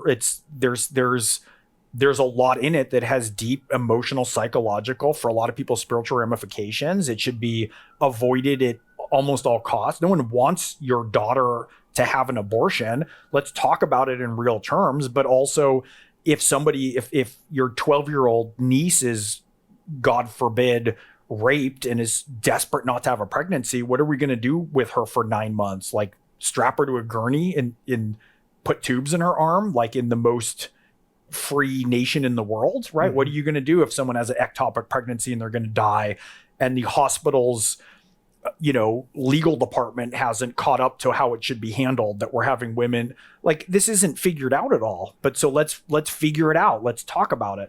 People are willing to talk about a lot more than if you rise up or descend down, depending on which way you view it, to people who are nominally educated in the current landscape of ideas. I don't think they're functioning at a level that they're contending with reality, to be frank.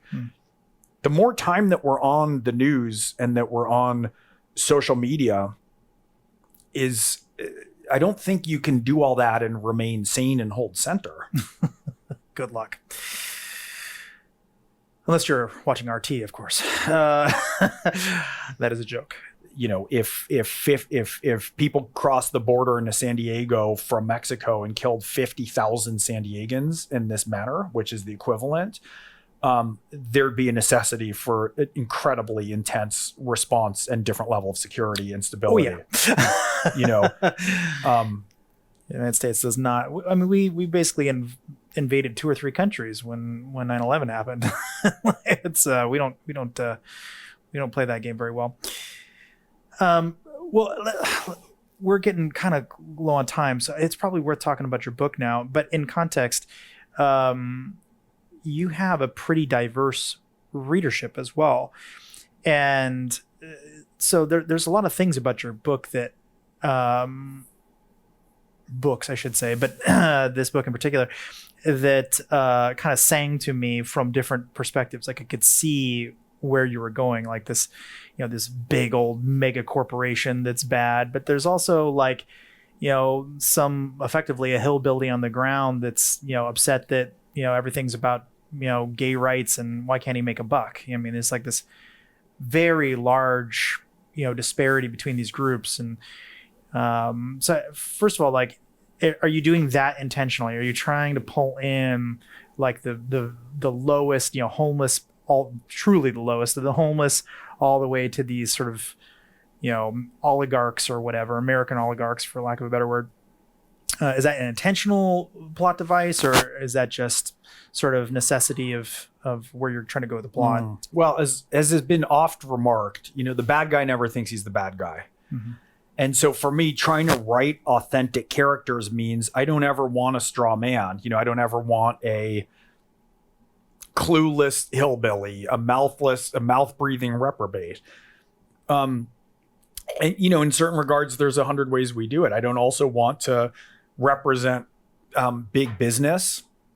Technology and advancement is all evil, right? And all sort of horrific and people driven merely by venality. Everything's complicated. We're all complicated. It's, another guiding premise in my life goes back to, and again, I'm going to paraphrase poorly, but Solzhenitsyn, who is dying of cancer in a gulag, one of the least empowered human beings on the planet, right? And basically he determined to set his own soul in order and memorized in some ways or hid the Gulag Archipelago and came out. And that, in combination with the geopolitical forces, but it provided the moral death blow in some ways to unequivocally, shatter the notion of the Soviet Union or any moral bearing that it had. He has that observation where he says that he realized the line between good and evil runs not through nations or peoples, but through the heart of every human being. And so whenever I'm writing somebody, it doesn't matter if they're where they're from, what their job is, what their political orientation is. I'm trying to write them from a position that's valid within them. And that means paying attention to and bringing them forth in ways that are authentic. And so I don't choose sides in fiction. I try and write people where they are. And I think in some ways I have a great readership. I have a great community of readers. I'm very proud of that. Half my book tours in red states or blue states, I have readers of all stripes come to me. And it's great. And I think part of writing fiction that is real and is authentic means that it can't just be tilted into one propagandistic line or another. I want to make people think. I want to make people challenge their assumptions. Yeah. When I read it, there's something kind of interesting about Evan Smoke. He's a bit of a snob in an interesting way. He has certain kind of highfalutin things he likes, like very fine vodka, and he's got certain tastes.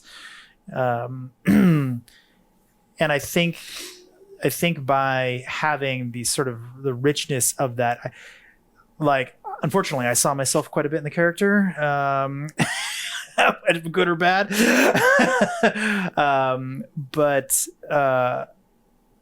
I never got the impression he was he's a thin veneer, he's a pretty princess, put him up, he's a character, like he's not a G.I. Joe. You know what I mean? It's like paper thin persona, it's like there's something like weird and delicate about being OCD, like where anything can push his buttons at any time. All you have to do is drop one crumb and you've sort of wrecked his day, and that makes for a really interesting, deep character flaw. And he's got others, right? He's got plenty. He's got plenty, but that's an example of one where you don't have to push very hard to push his buttons. They're like right there, they're right on the surface. And so there's so many people like that.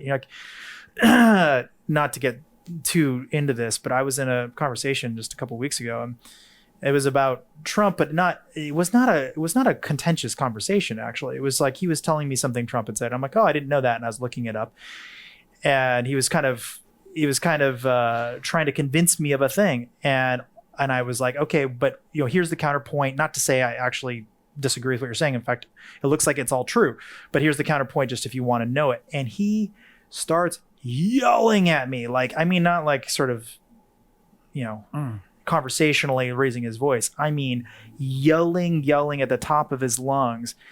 And now that I know that is such an easy button to push. You know what I mean? Not that I would intentionally push him, but like when you see those kinds of, Fabergé egg, it's just so easy to crack this persona open, and they're leaving that crumb there. It's like that thing will kill me if I don't deal with it. I got to get rid of it. I think that was really exciting to watch that play out. Well, two things about that. We talked earlier about like avatars floating away from reality. What for me I like so much about Evan is that he's educated, but he's educated in all ways about how to operate in the real world. Like he speaks different languages. He knows etiquette from different countries. It's also he doesn't get killed if he is, committing an assassination in another country. Mm-hmm. And so there's two lines I think of for him. One of them is Jack Johns, his father figure and handler, in some ways says to him, trains him to be a blue collar Renaissance man. Right. There's another line that I quote, which is from the OSS that predated the CIA, where they said their ideal candidate was a PhD who could win a bar fight. It's like you don't get to just occupy or live in the world of your mind, everything, and you don't get to be snobby about knowledge that you have if it's not applicable to things. Right. And so he's very grounded all the time because he learned all these things in a way that's life or death, or has a real appreciation of different kinds of thinking based on actually using them as tools in the world, as opposed to just sort of rarefied ivory tower nonsense. The other thing I'll tell you that I was thinking about a little bit with your friend. So yeah, Evan is OCD, though operationally he can turn that off, right? So when he's in the commission of a mission, he can throw a switch, but in his own space where he is resting and healing, he returns from the filth and dirt of the world into a very controlled state, right? And that state of perfection doesn't leave a lot of room for intimacy in the mess of other people and their human emotions. Sticky fingers. But I was thinking a lot about your friend, your Fabergé egg of a friend. I had a conversation one time with a quite prominent political leader in the Republican Party, part of the Freedom Caucus. And he said something to me that was so interesting. He said, Democrats with Trump, he's the easiest guy in the world to figure out. Like, you just show him respect, basically, and he'll kind of give you whatever it is that you want. He said, you guys pushed him all the way over, you guys, for whatever reason, in this conversation, I was you guys. Yeah. But Democrats pushed him all the way to us. We got the Supreme Court. We got everything that we wanted. He was way more liberal than where he wound up. Oh, yeah. Because you just drove him that way. He was a New York Democrat. Yeah. And so I thought, there's three things Trump wanted to be more than anything else, I think. One was a Hollywood star, and Hollywood shunned him. One was a member of New York Society, and New York Society shunned him. And one was like a real billionaire, and the billionaires made a big point of shunning him.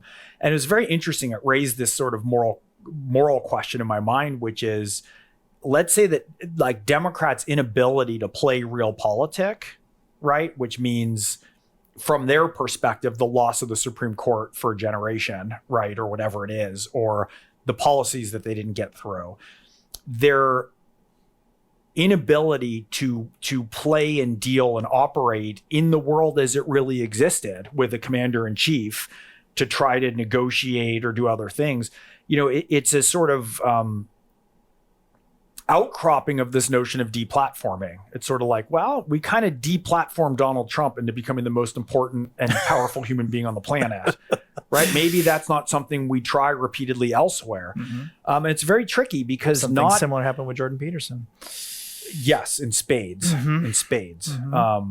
But, I think that there's sort of two primary templates that Americans tend to be frozen in. And one of them is Chamberlain getting off the plane, waving the piece of paper, right? Do you appease Hitler, right? It's Hitler. You don't appease him, no matter what at all costs, right? And the other thing from a foreign relations engagement then is Vietnam. Like, do you get overly involved that you're sucked into mission creep indefinitely?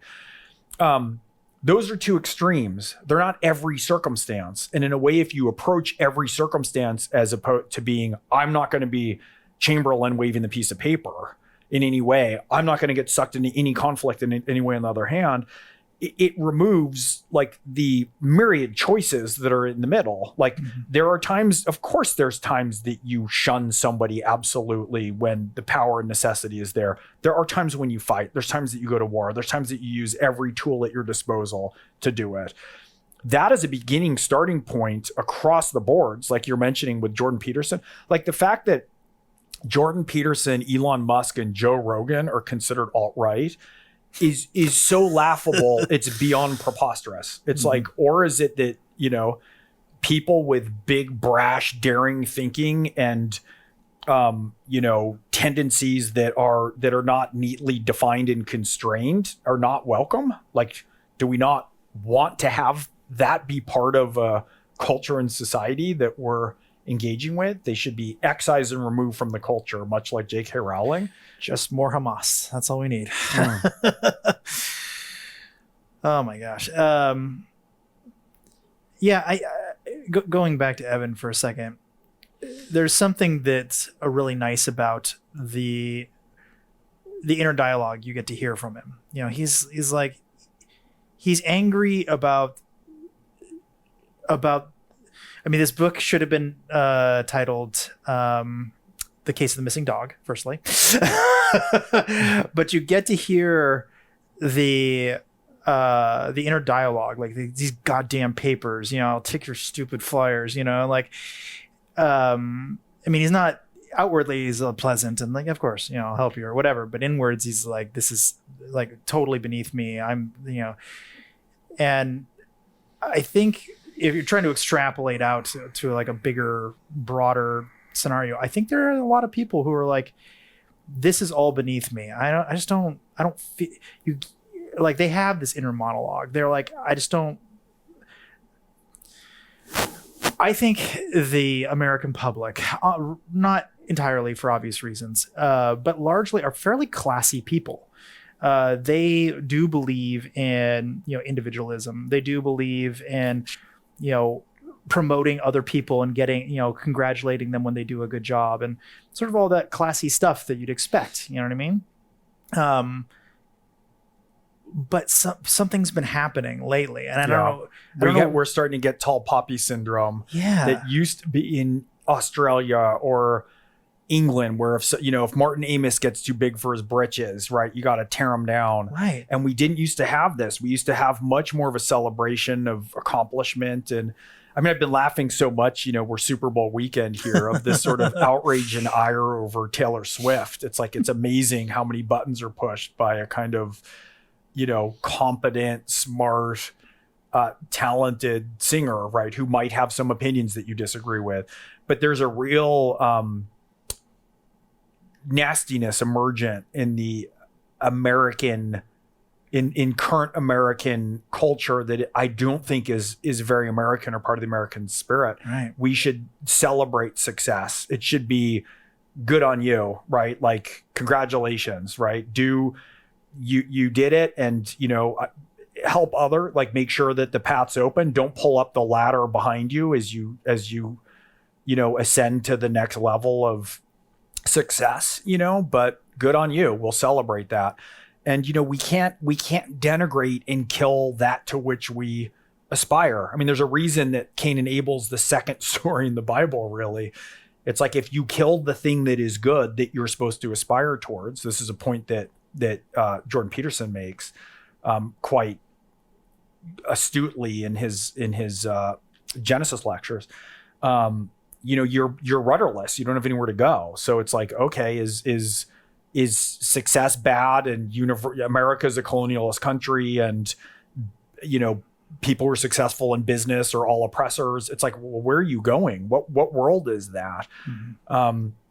We should celebrate fair success, and we should celebrate differentiation of outcome, right? As much as we want equality of opportunity, we want to remove the obstacles to get as many people to the starting line as possible. And by the way, that's not just moral, that's also just smart economic policy. It's smart community policy. The more people we have who get a fair shot at the starting gate, the more people can succeed in varying and differentiated ways, mm-hmm.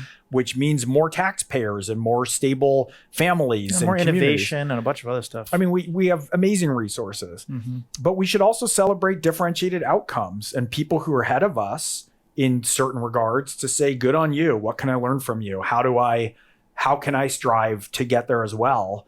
Fairly, and I think the more that we denigrate that, and the more additionally that we, through codified corruption or regulatory capture or lobbyism or the things we discussed, pull up the ladder and make it harder and harder and harder and untenably harder for other people to follow, the more we're just tilting towards a third world country that we're going to have to live in gated communities. And it's like, nobody wants all that. Right. There's so much kind of middle to long term stability. There's so much wealth to be had in establishing smart capitalism, a culture that invests in people, invests in resources, has a kind of safer, more secure world that we want our kids to grow up in. And this sort of endless grouping into black or white based on dynamics is pretty brutal. I've noticed that a lot. People it's funny you pointed that out. I've been thinking about that a lot, that there's something very un-American. Like, how many people can we even agree on? It's like Tom Hanks and The Rock and Dolly Parton,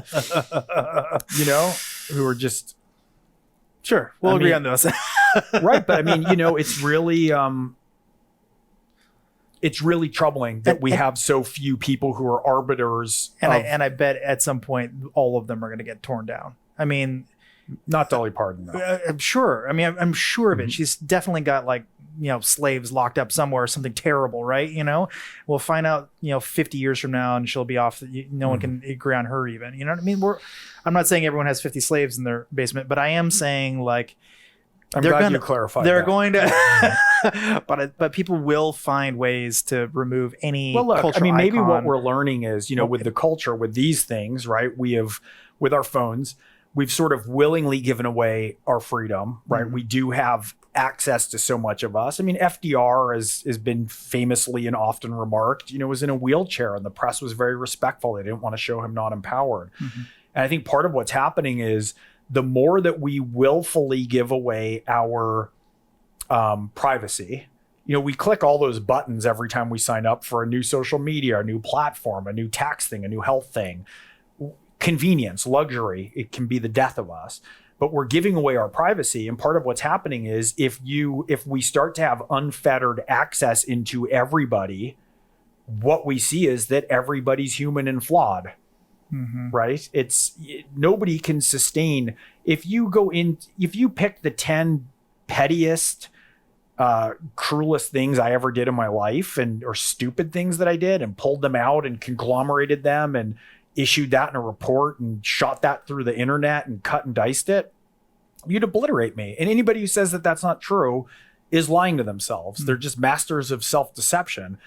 And so part of this is if you run for office now, everything that ever happened, every ex-boyfriend, every financial report, every time that you took a shortcut or were an asshole or were mean to somebody can get filtered through and trotted out. And so what we're discovering is it's like we're tearing everybody down to feel better about ourselves in some weird game that we feel like the more that we do it, the more puffed up we're getting in our own virtue, rather than looking at the fact that everybody's flawed. And I'll say a lot of my engagement in, call it the, political, cultural landscape to try and do good, is increasingly I just am looking at people's intentions and then measuring outcomes of what they do. I don't care about anything in between. I don't care what language they use. I don't care what they've done in the past. I don't care if somebody's intentions are good.